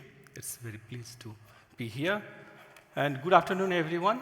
Yeah, I hope you are not that sleepy as I am. It's almost 12 a.m. in Australia. So today I'm going to present the recent developments in attribution science and services in the Australian Bureau of Meteorology. And I would like to mention here my fellow climate researchers who contributed to this work, Pandora Ho, Lin Zhou, Michael Gross, and also I would like to mention here the climate services staffs who are helping us develop attribution science that will best support services. So Australia covers a wide range of climates and experiences climate extremes at all temporal and spatial scales. For example, if you look to the left, that's a 2023, it's no need to mention here, but was the warmest winter on record at the national level. When we say winter, so winter is June, July, August in Australia. Also, if you look on the middle figure there, there's a large portion of Murray-Darling Basin, which is a football of Australia, experienced its driest 3-year during 2017 to 2019. At multi-decadal scale, the southwest of Western Australia is going through its driest 20 years on record, a shift that will likely continue into the future. Other examples of weather scales extremes which I have not shown here are extreme record-breaking rainfall event over the far north Queensland caused by a tropical cyclone Jasper in December 2023. So Australian National Met Service reports extreme events each time they are set, but currently provides only limited contextual information. So as each of these extreme events had far-reaching socioeconomic impacts, the answers to the following questions are increasingly in demand from National Met Services. Is there any detectable signal in the observed change? What role did anthropogenic forcing or climate change and internal climate drivers play in the observed change? What is the likelihood of extreme events in future? So answers to those questions are needed as they help informing decision including resilience, response, and recovery by building our understanding of the causes of events or trends. And it's also improving our understanding about the likely occurrence or reoccurrence of events. Was it rare? Will it happen again? Were we unlucky, or is this the new normal? So attribution is also important for informing better prediction and projections through model selections for projections. If models don't capture real-world events, can we use them to inform decisions? Verification of predictions and projections. Are climate models behave like the real world? Are we seeing events that is outside of the envelope of our projections? And also to build understanding to support decision when models are poor, for example, missing scenarios. So a typical flow chart here is the many attribution studies start from the researchers, and results are then shared via communicators or knowledge brokers to the end user and decision makers. We made a big difference. We made a kind of a big effort to start with the needs of the decision makers and understand how we could best serve their needs, and also work with operational climate service to make sure our system matches seamlessly with theirs. So here is the real-time trial that we did for the warmest July in Tasmania. So we have our methods to do that things. And just for the sake, Tasmania is in Australia, which is a kind of this island to the south. It has a central plateau that is usually colder than the coastal plains. July is in the middle of the winter in Tasmania. The daily Tmax is around 11 degrees, and Tmean is around 5 degrees. An effect of this unusual warmth in July 2023 was seen in the behavior of insects, flowering times, and agriculture. As this event didn't have a big media splash, we felt like a good trial case to run to assess how quickly we got our attribution results out and what we could learn in terms of linking up well with operational climate people. So results are shown here. Some of them are based on observations in terms of trends. This one here, which show that the observed Tasmanian maximum temperature have increased by around 1 degree centigrade over the last 113 years. The July Tmax and the Tmean was also 2.6 degrees centigrade above, and mean temperature were around 2.02, which were all record. We did the model evaluation and found that the semi-models are not capable of reproducing the observed characteristics for the Tmean, but they were good enough to be used for Tmax. So that's what we used. And that our far-based analysis revealed that climate change increased the chance of exceeding this previous record July average Tmax by 17 times compared to a climate without human caused climate change.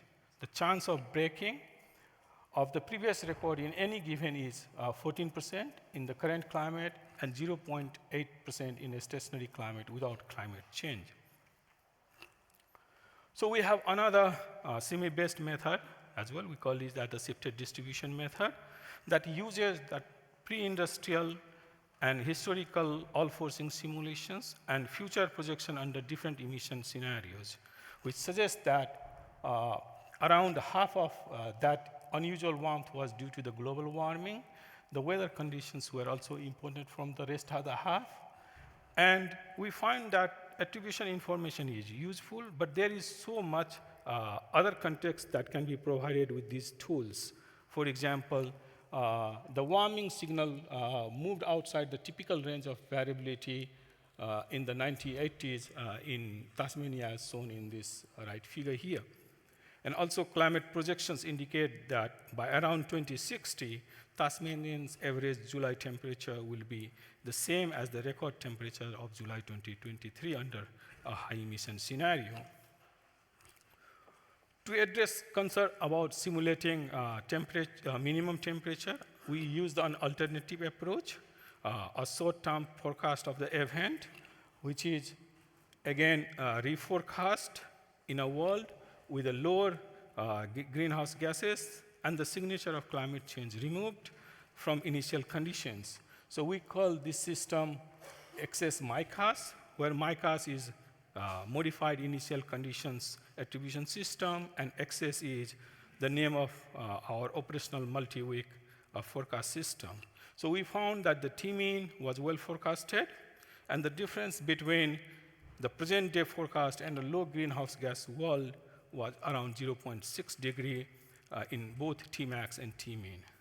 And there is other advantage of this technique as well. So we can use that for the changes in pressure, and to study a storminess cloud can also be examined with this one.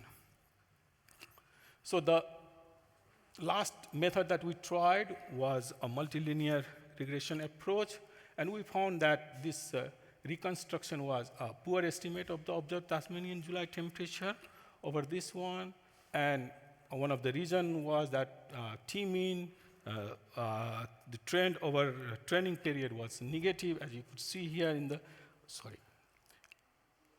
as you could see here on the time series, that there was another record, second record break during the 1930s, which was not broken until now. So in conclusion of all those four methods, what we found is that, for these two methods, climate change had made the warmest July in Tasmania approximately 0.6 degrees centigrade warmer than it would have been under early industrial climate conditions, likely through depressing storm activity in the region. So for more complex extremes, Gross et al. Promote the use of this tailored causal network diagram through this trial period. We developed this one, and this is for the tropical cyclone Jasper. You could see here on the, again, in the bottom right here, the track of the TC Jasper stalled after landfall for almost 5 days from 13 to 18 December 2023. There was a surface trough and ridge in the Tasmanian Sea, and that tropical cyclone almost covered a region which was 140 to 150 east and 10 to 20 south. So we can either attribute a part of the change that we are confident in understanding of, or use the forecast-based system here. But we are still under development of such an extreme technique, and for these short-lived cases,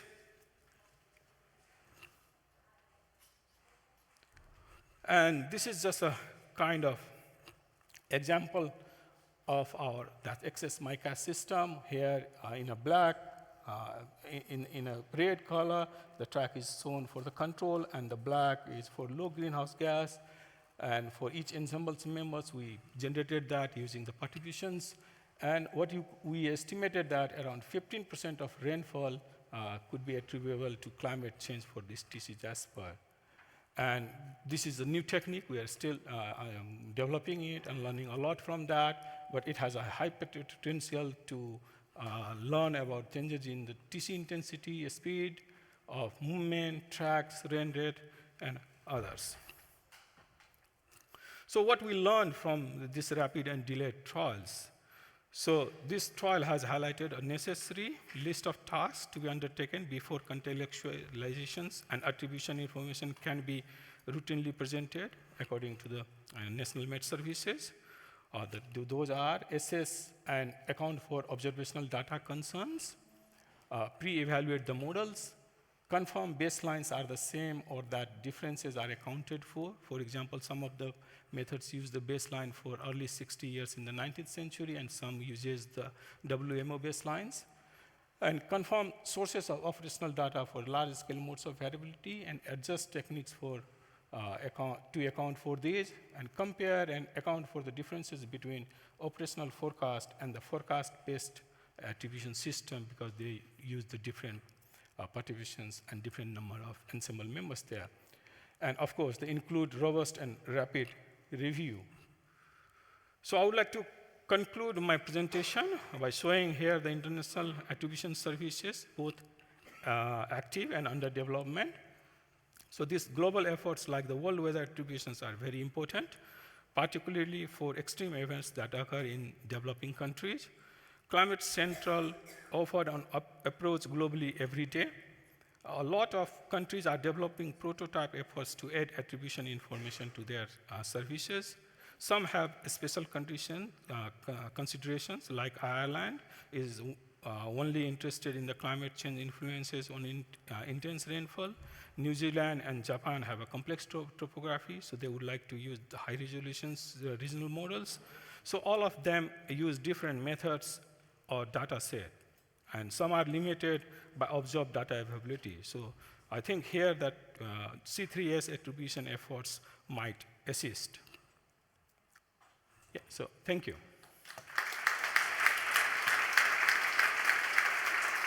Thank you. Thank you, Surendra. Our next and final speaker for this session is Wim Cherry. Wim Cherry is an associate professor at the Ridge University at Brussels, where he leads the B Climate Group, a group that focuses on extreme climate event attributions and climate variability. And he's going to talk more specifically about the differential impact of climate extremes between generations, so an unusual and new angle on climate impacts. Wim, the floor is yours.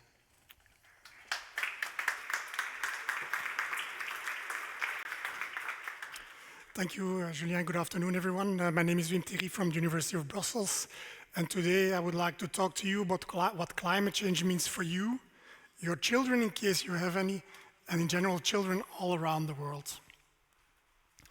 Let me start by showing you a picture of one of my 3 children. This is Gaspar, and Gaspar was 0 years old in 2020. And coincidentally, here is a picture of my mother on the left, and my mother was 60 years old in the year 2020. Now, these are some nice round numbers to calculate with a scientist, so that's a happy coincidence. But before we continue, I would like to ask you, who of you has any children? Okay, I see many people for whom this talk will be very interesting. What I would like to ask to you is to think about the age of your children in the year 2020. And if you do that, you can ask a question that in my case would look like this. Will a newborn experience more climate extremes than a 60-year-old? Again, who thinks that the answer to this is yes? I see we have a lot of experts in the room, that's clear. But then the next question comes, and the next question is, sure, but how many more? Now, this is a question that we climate scientists didn't really quantify until recently. Now, I think this is an important question to answer for at least 3 reasons. First of all, it's a question of huge societal relevance. Since 2020, young people from around the world have been leading international climate protests. They have been organizing climate demonstrations at the global scale, school strikes, and recently even hunger strikes to demand for more ambitious climate action. Meanwhile, governments are failing to implement the targets that these countries themselves have put forward in the Paris Agreement. If we look at current pledges, we are heading for 2.4 degrees of warming by the end of this century. And if you look at current policies on the ground, it's rather 3 degrees by the end of this century. So the climate crisis holds a risk of turning into an intergenerational conflict, a conflict whereby young people are demanding for more ambitious climate action, who are themselves not in key positions in society to make the change, but who will face the consequences. While on the other hand, people that are today in key positions in society to make the changes that are needed happen might not live to see the consequences of their decisions, or should I say, lack of decisions. The second reason why this matters is the rise in climate litigation. People and NGOs from around the world are, in the last few years, suing governments or fossil fuel companies either for their contribution to the climate change that we have been experiencing today or for their lack of sufficient climate action. And we are seeing that in many of these climate lawsuits, it's actually young people that are starting them, claiming that, well, they will live in a future which will be more hostile, which will have more extremes. And from this perspective, it's also an important legal question to ask whether, for example, a 15-year-old will live through more climate extremes than another generation. Because if that's the case, that young person might be in a better position to start a lawsuit. Now, the third reason why this is an important question to ask is that it calls for doing our science in a different way. In climate science, we typically assess indicators of the climate system over time, such as here, the land fraction annually exposed to extreme heat waves. We track this indicator over time in the historical period, and then we project this variable into the future under a range of emission pathways. Now, we're all familiar with seeing this type of graphs as experts here in the room, but the problem with this type of graphs is that it does not allow us to say what climate change means today for a real person living in a real location. For a 60-year-old who was born in the year 1960 and who will, on average, live until the 2030s, if you look at global average life expectancy. Or for newborns, who will on average live until beyond the end of this century, and who will, in other words, live to see the day when one of these potential future climate scenarios will become the reality. Now, in the paper that I'm presenting to you, we calculated the total number of extreme heat waves that a person will experience across their lifetime. For the 1960 birth cohort, this is about 4 extreme heat waves across their lifetime. And we define heat waves here as a heat wave, a multi-day heat event with a 100-year return period in a pre-industrial climate. You see that this number is very much independent of the future climate scenario that we will follow. It's 4 extreme heat waves in the 1.5 degree, the 2 degree, and the current pledges scenario. Newborns, on the other hand, will experience 17 extreme heat waves under 1.5 degree pathway and almost 30 extreme heat waves under current pledges. Now, of course, these absolute numbers, they are contingent on the heat wave definition that we use, and this is why we instead look at relative differences across generations. If you take the 1960 birth cohort as your reference generation, we find that people born in 2020 will face 4 times more extreme heat waves compared to the 1960 birth cohort on the 1.5 degree warming pathway. This is 6 times more under a 2 degree warming pathway. And under current pledges, grandchildren will face 7 times more extreme heat waves compared to their grandparents.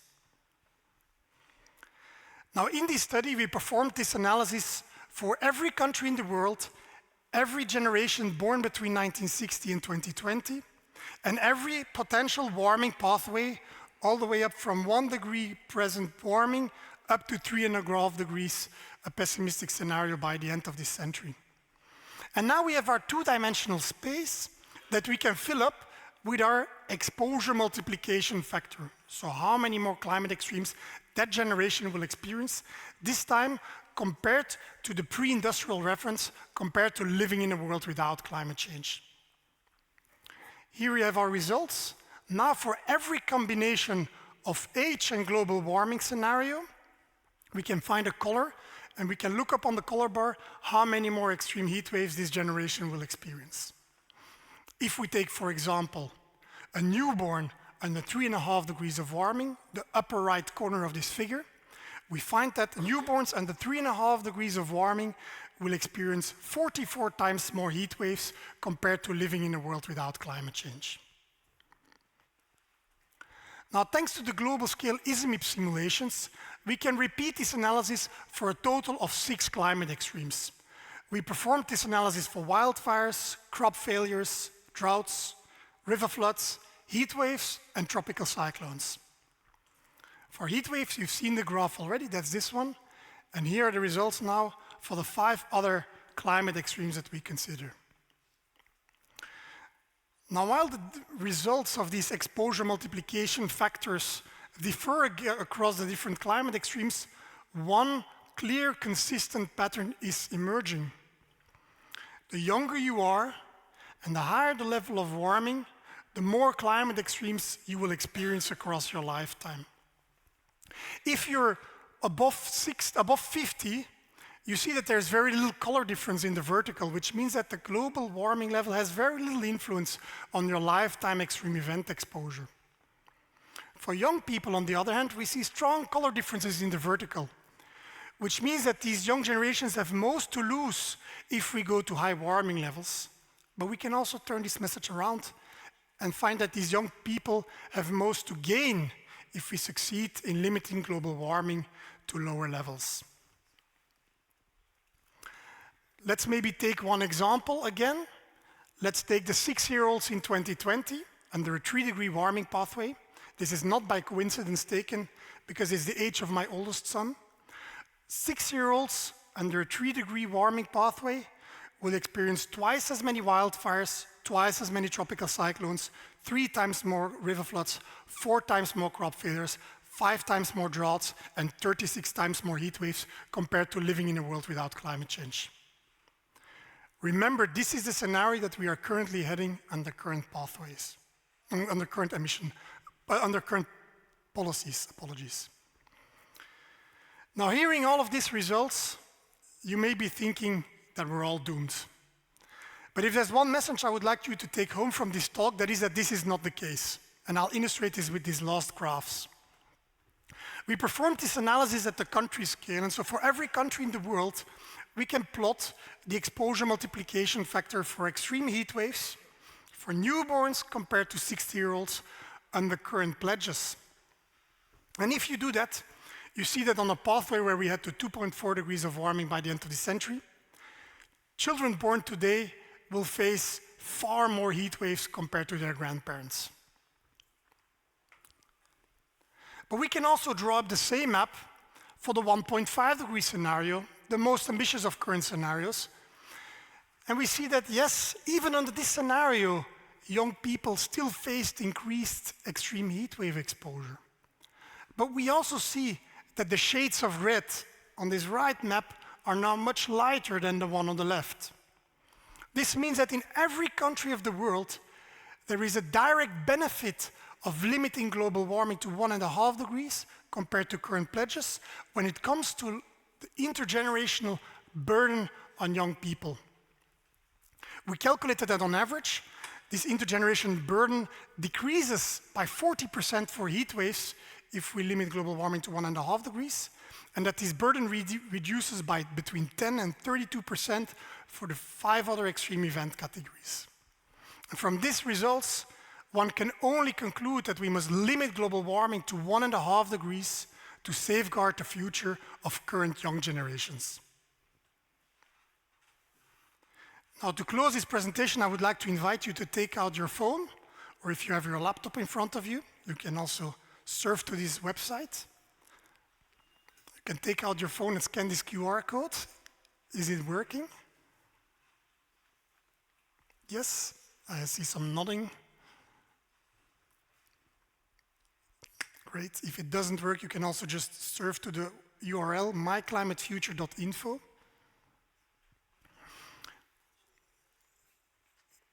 If you do that, you arrive at a website where you can enter your birth year, pick a warming scenario, and select a world region, and immediately you get the results in terms of how many more climate extremes you will experience across your lifetime. In addition to looking up the numbers for yourself, I can warmly recommend to also look up the numbers of your children or grandchildren, of young people that you know around you.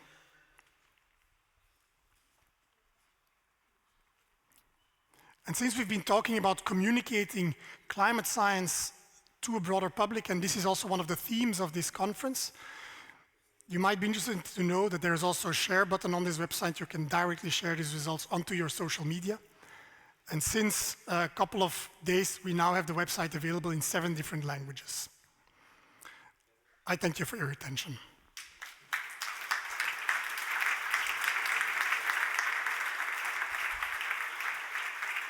Thank you. Thank you, Wim, for this very sobering presentation. So now we have time for a 15-minute panel discussions to answer your questions. So we have covered a lot of ground in the last hours, from reporting to climate risk, to climate attribution, to climate impact across generations. So please ask questions to the presenter, and I will ask our speakers to come and sit on the stage.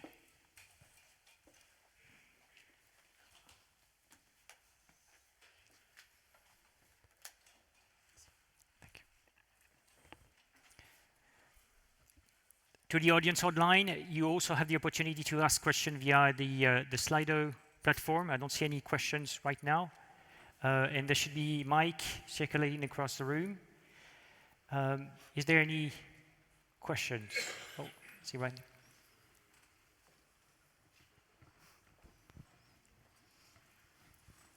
Yes. Can I go? Yes. Alberto.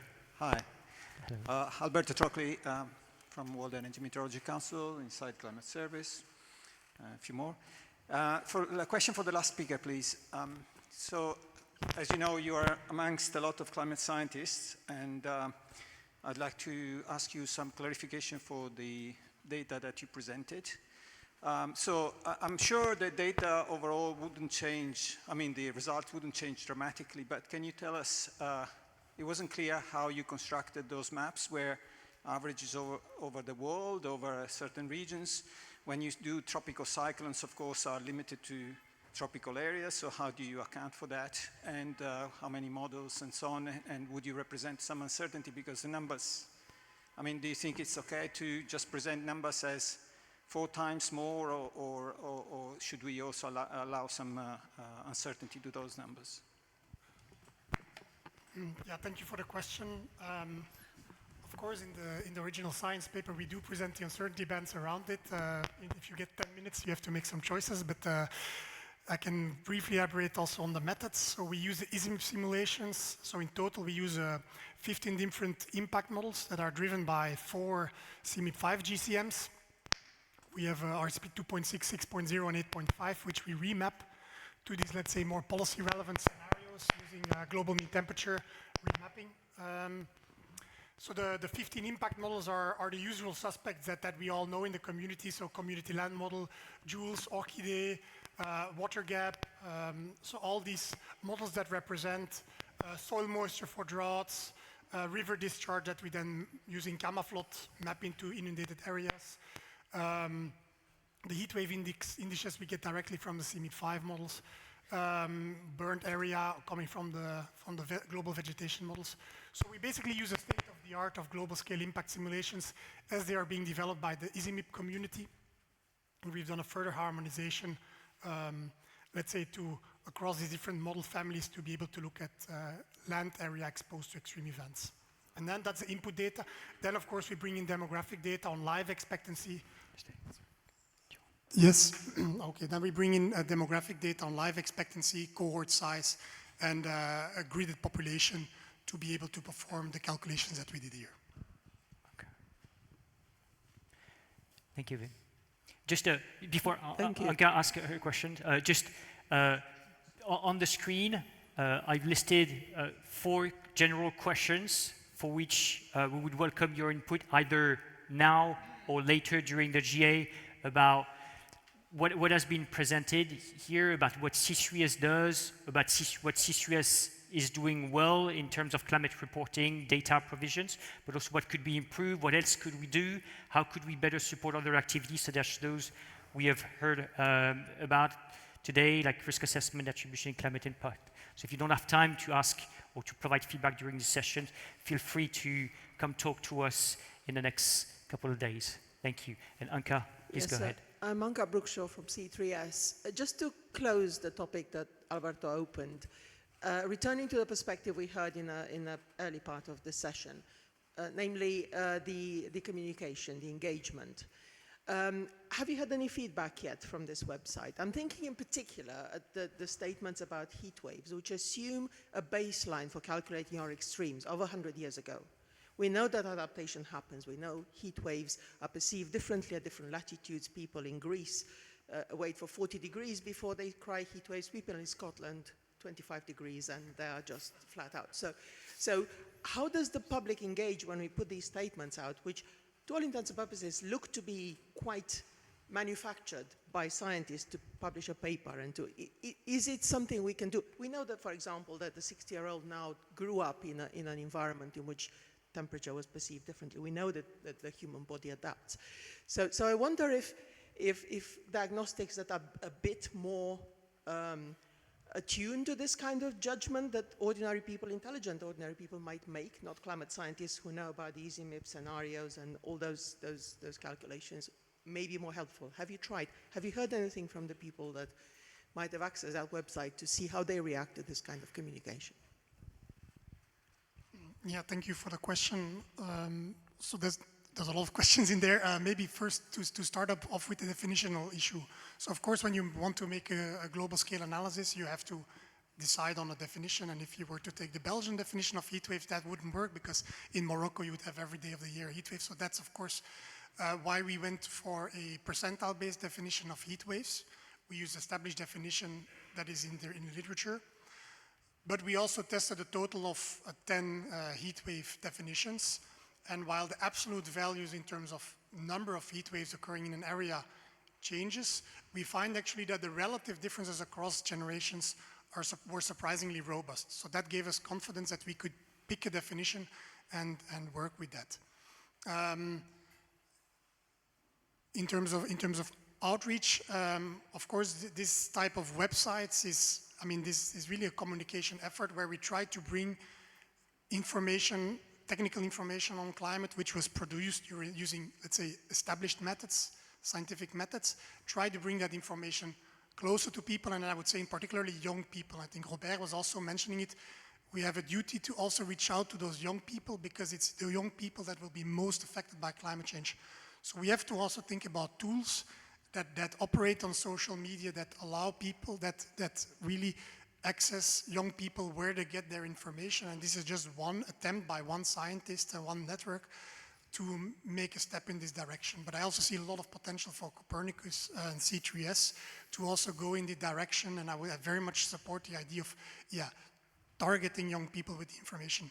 This information has been used also beyond communication. For example, it's being used in climate lawsuits, and has been one element in which, for example, has led to a Norwegian judge to cancel the permits for 3 new oil and gas fields, because Norway did not do a proper risk assessment and did not include climate change risks in its decision to grant permits for 3 new oil and gas fields. And this was one amongst many scientific arguments that were used to show that, well, actually, if you extract the oil and the gas in those fields, you actually increase the number of risks. We calculated that children born in 2020, 300,000 children will experience 1 extra heat wave if the oil and gas stored in those 3 fields, which is 463 megatons, would be exploited. So these are ways in which science can be used. Thank you. Thank you, Wim. Any other question from the audience? Oh, there's one there. And then there's one at the back. Thank you. I'm Koen Hufkens from Blue Green Labs. I'll ask a follow-up question, actually, well, a bit of context. Is there a danger in this whole context of communicating that we in the room as scientists will become sort of accused of activism and not science, where we now see these short-term, basically the climate is catching up with a lot of our science and things become a lot more pressing. So let's say the doom and gloom comes to the forefront, but also that brings about a lot of political tension, again, within the context of implementing policy fairly rapidly, but then also then getting into conflicts with, basically citizens on some of these aspects.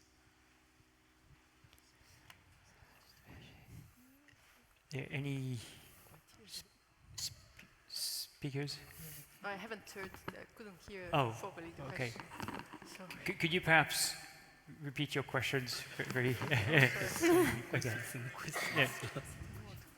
Very briefly, because you know, the message becomes so dire in many of these talks here. Do we, as scientists, become close to being accused of activism within a political context rather than scientists? And how do we counter this up front rather than being reactive, I would say? I think if you look at US politics, for example, we've seen some of that. Given the last elections in the EU, I would be very cautious about this kind of a context. Yeah. Thank you. Any of the speakers would like to take this one? And I think it ties to also what we talked in the very first session. I think it's a part of a broader discussion.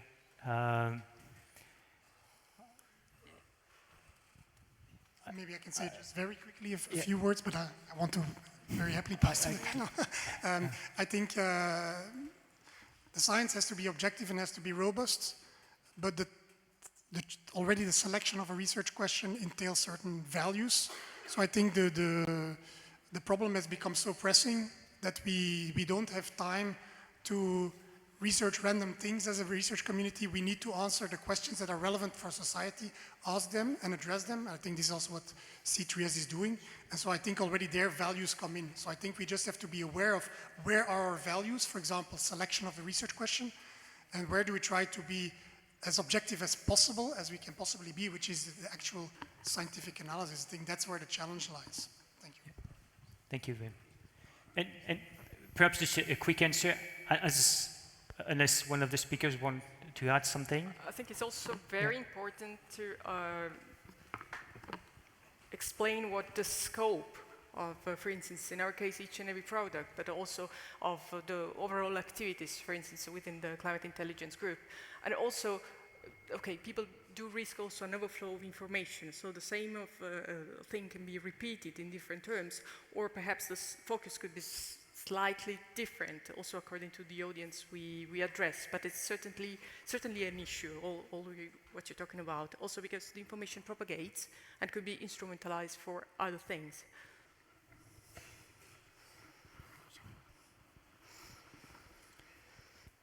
Thank you, Francesca.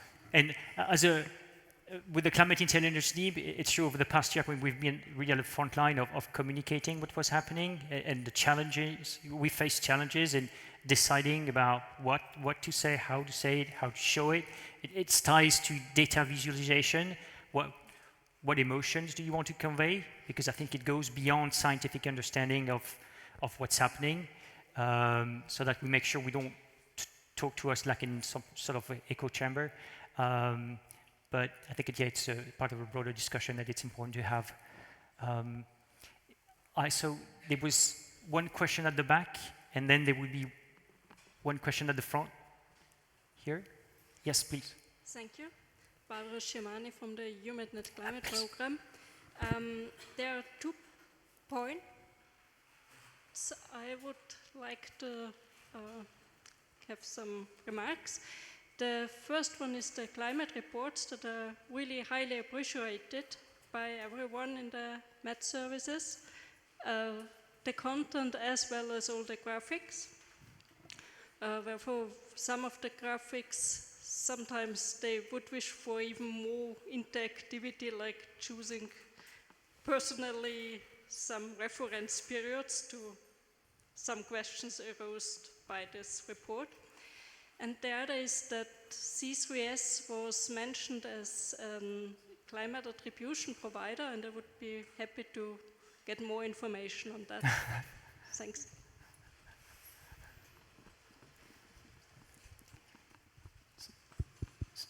So perhaps the first part of the questions on choices about reference periods. Yeah, I guess I Yeah. can comment.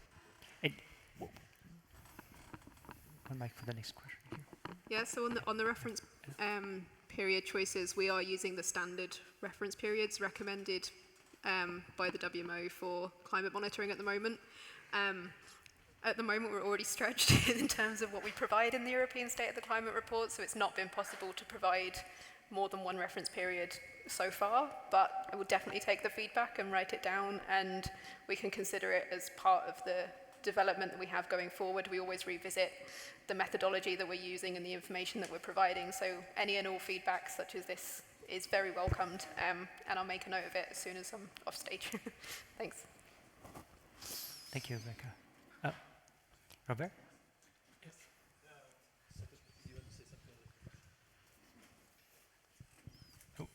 Oh, good. Yes, you. If you want to say something about the attribution. Oh, yes. Yes, sorry. So the second part of the question, the attribution. So this is something we are working on. There will be an ITT issued very shortly as we speak. So stay tuned. You will soon hear more about the attribution from C3S, because this is something we are very keen on doing. So there will be we'll have something to report more in the next GA. Robert. Yes, I would like to know if you thought of any more conversational way of communicating with others. Like I have something in mind that there are several groups who have developed for IPCC and IPBES generative AI tools that would answer questions based on the information that is only within the IPCC and the IPBES reports. So that could be also one way to have a more, not top-down information, but also information as is asked by people who are following you. So I was just wondering if you are thinking of that. Yeah, that's a very good tip. Thanks so much for this. I just want to mention that at EEA we also work together with the network of countries. So we have the IANET, and all the EEA member states are represented in IANET. And we have many conversations with the different focal points of the countries, and they then multiply all the information that we provide to the countries to their citizens. So in a way we also reach the citizens in the countries there. But I do take the suggestion of the AI. Thanks.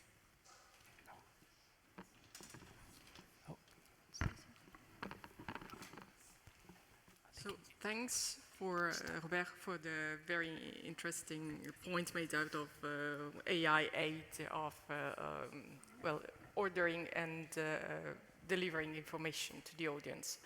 Right now, I don't think is on the agenda, but certainly, I mean, we're carrying discussions internally on the use. How could we leverage, exploit the AI? And we are also in the process of reorganizing the knowledge pool across the CI offer. So this is a very good point. Thank you.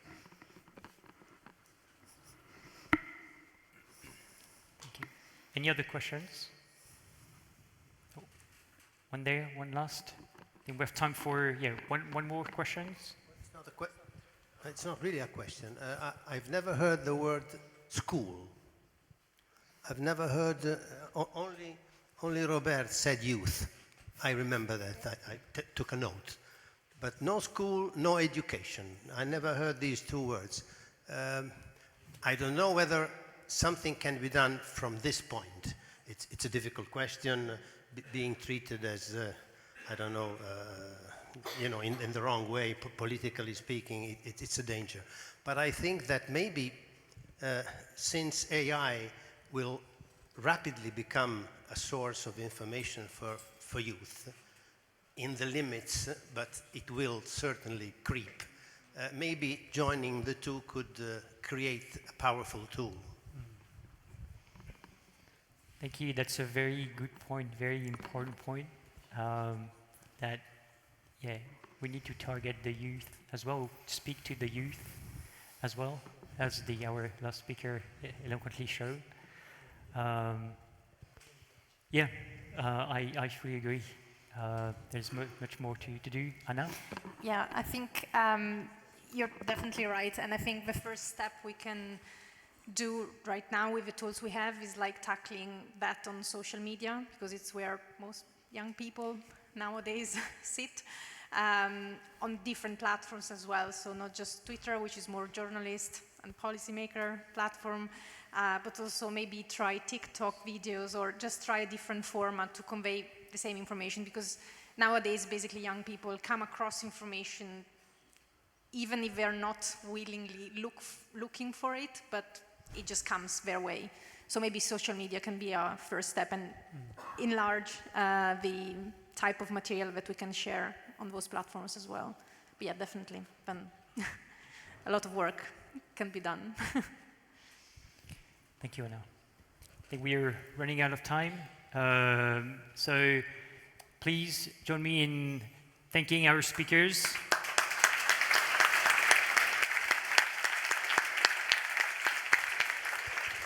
Once again, Carlo, you wanted to add something? No? Okay, so it's time to move on to the next session. And thank you, everyone. Oops.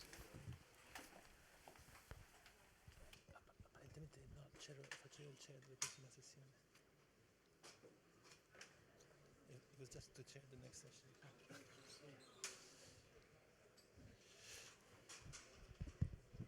Okay. So I'm here again. Hello.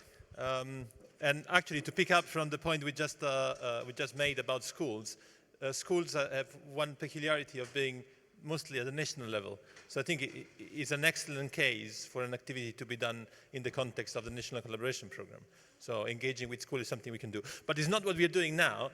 There is still something, a little bit of patience between you and the coffee and the posters.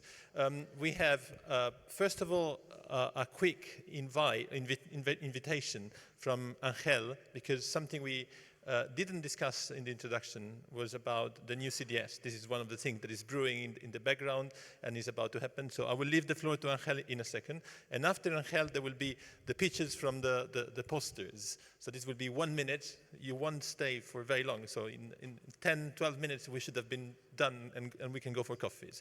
But these are very important because the posters are a crucial part of the program. And so I encourage you to pay attention. Angel, floor is yours.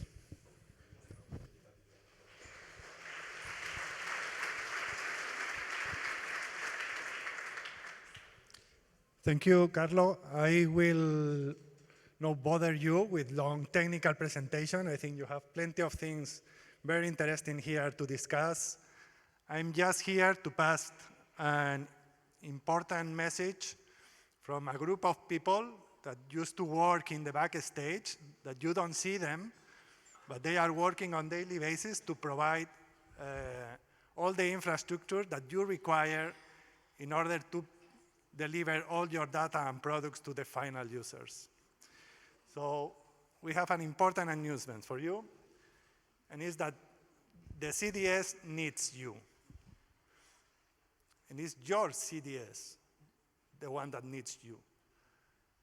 And it needs you to be the first. So we have the old CDS that I'm sure you are using, or you are interacting with, or you are contributing to. Now we have a kind of beta version of the system. It's the one that we need to move to operations. It's the first time that we are sharing this link. And this is just to be shared with you that are part of the family. So try to keep it just for yourself for the time being. There will be a public publication later. So this is just to start feeling the system and for you to start playing with it. So it's important also, and we need you to provide us with feedback. So when you visit the page, you will see that in the top there is a link where you will be able to provide with all the feedback, comments, whatever you discover on the system. Please let us know. But it's also important, and we need you to understand the challenges that this is bringing to us and for all of us. So a lot of things are changing. So in this environment that everything is changing, the evolution and adaptation is not optional. So even the infrastructure needs to adapt. And this is what we are doing now. And we are changing it, not just the web portal that you see, it's everything. All the infrastructure is changing. So this is being a real challenge, what we are doing. And the thing is that we have thousands of users waiting out there, waiting for all the services we offer, all the data that we offer, and you don't realize how many people and the necessity about this data out there until the system, for some reason, goes in a little lower performance. Is when you really start getting the people asking you, what happened with my data, what happened with my data, I cannot reach my data. So it's a lot of people really waiting for these resources.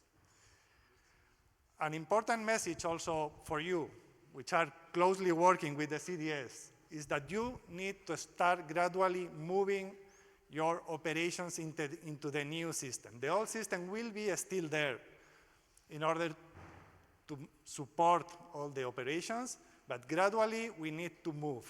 Before September, we have to move everything to the new system. And this is important, and this will require your collaboration. It's also important, and part of this, and probably some of you have been already contacted, we need to migrate to a new system, to a new infrastructure, to a new cloud infrastructure. And this requires your support. So please help us with this action.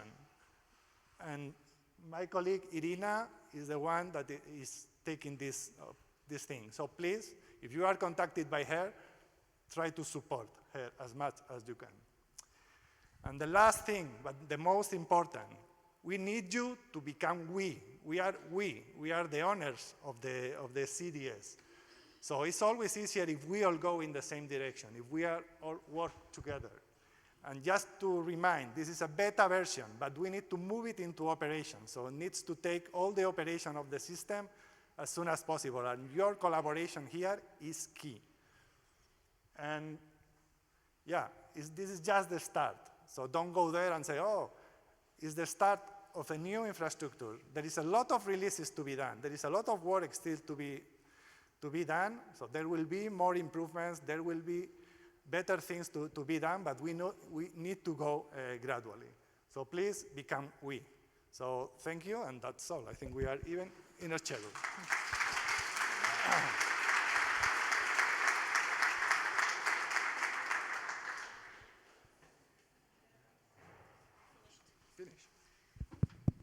Okay, thank you very much. So before you leave, we have now poster television pitches, so I will kindly invite our poster, please, to come. So welcome, Rutger. Dankers. Thank you. Good afternoon, everybody. I hope we all agree that the climate services like C3S should be adding value to the users. But who are the users? What climate information do they need and what do they want it for? That's something we try to find some further insights on in the user intelligence contract. And we have a number of activities that are explained further on the poster.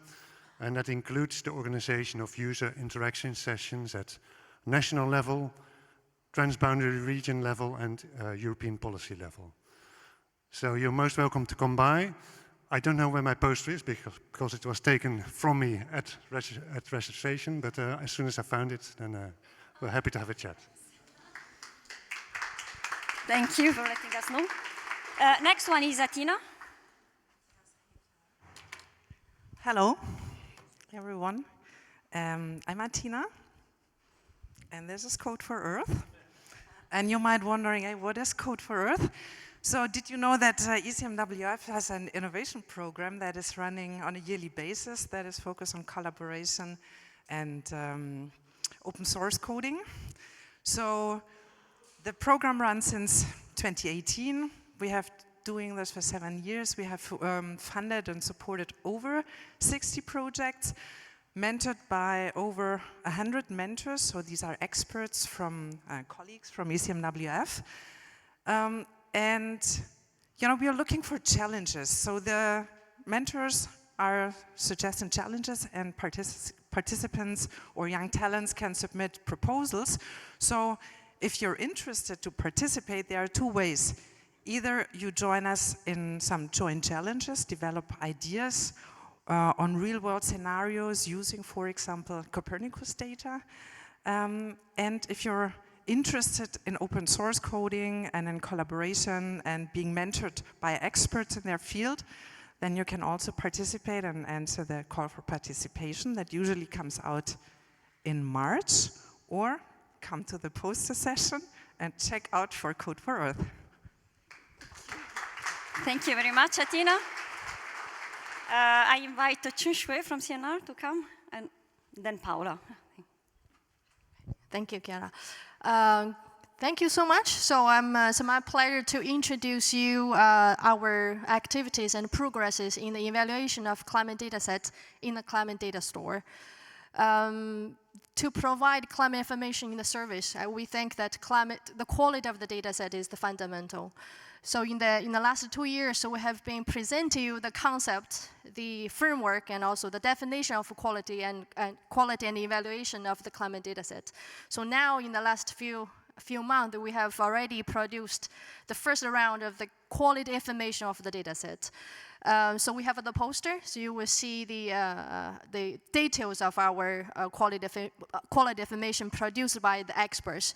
Definitely based on the introduction of Angel in the new CDS, you will find the quality tab inside of the new CDS. You can click it and to see the information of our quality, and you can give us also feedback. Please also come to our poster if you have any feedback and comments and also ideas for the evaluation and quality control of climate data set. Thank you.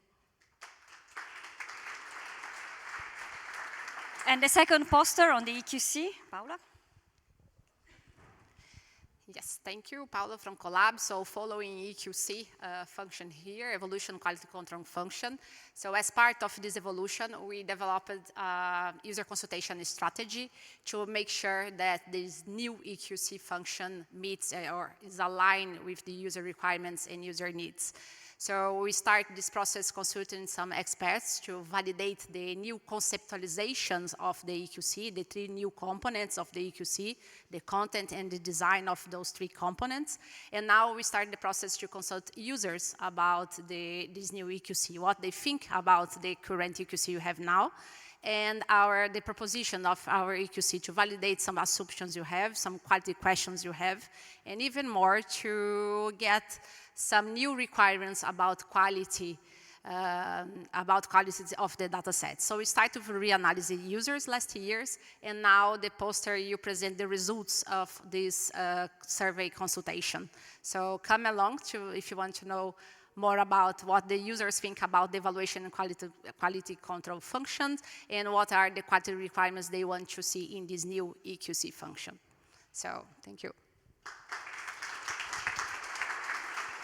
Thank you, Paula. Jorge, please come on stage to tell us about your tools for managing health. Thank you. Thank you for giving me the opportunity for presenting the destination air digital twin on heat stress.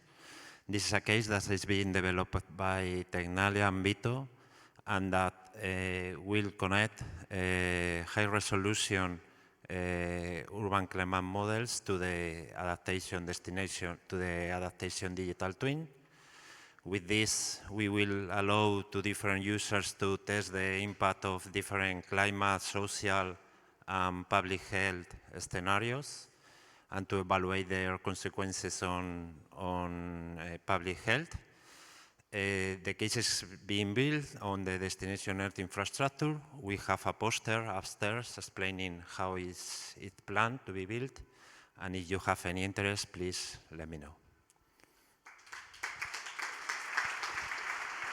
Thank you very much. So, yes, welcome, Anais. Tell us about the Compass project. Yes, I will. Thank you. Hi, everybody. My name is Anais. I'm from Deltares, and I'm representing the Compass project. So it will be even more fun with the poster behind, because then you get to know everything about the project. But what we heard so far was a great introduction about the topics we're trying to tackle in this project, namely the attribution of complex extremes. So the fact that some of the disasters we're seeing are not only from the climate drivers, but from the interaction with also non-social drivers. But also that some of those extremes themselves are quite complex, because they're about multiple climate drivers that may also interact. An interesting point of the projects is that we work through use cases that are distributed around the world, so not only focusing on Europe, but also in other places of the global south. And then with this project, we have the ambition to try to showcase how this approach could be interested in an operational setting, so for other users. So we are really interested to hear about your thoughts, what you think about the project, if you have any suggestions, how we could try to work together. And if I still have time, if the people from the project can just stand up, because I'm not the only one here, I'm just representing the consortium. So if I'm not here, you can talk to any of the person here from the Compass. Thank you. Thank you very much to all of you, and welcome, Sean. Hello everybody, Sean Harrigan from ECMWF. I'm the technical officer for the C3S water service. So why is it important, and what the contribution it's trying to make is climate change is having an extreme impact on the water cycle, and we need better and more robust tools to be able to understand and become more resilient to the changes. So as part of that, the service tries to add to those tools, and in the first phase, which is just completed, we create a multi-model seasonal hydrological forecasting service run by two contractors, one from the Swedish Hydrological Meteorological Institute and also from Helmholtz in Germany at both the European and global scale, so providing information for water sector employees and services out to 6 months ahead on the upcoming extremes. But phase 2 is there's a tender that's going to complete next week for the next phase from November out to 2027, and that's really to enhance that service further, to add information on both the seasonal scale but also multi-decadal, and really a much stronger focus on users. So I welcome you all to the poster, so I can share some ideas on what our ideas are, and share some thoughts with you guys as well, but also give you some information on the plans. So thank you very much. Thank you, Sean. And I invite Hill to come on stage to tell us about the reanalysis for the wind energy.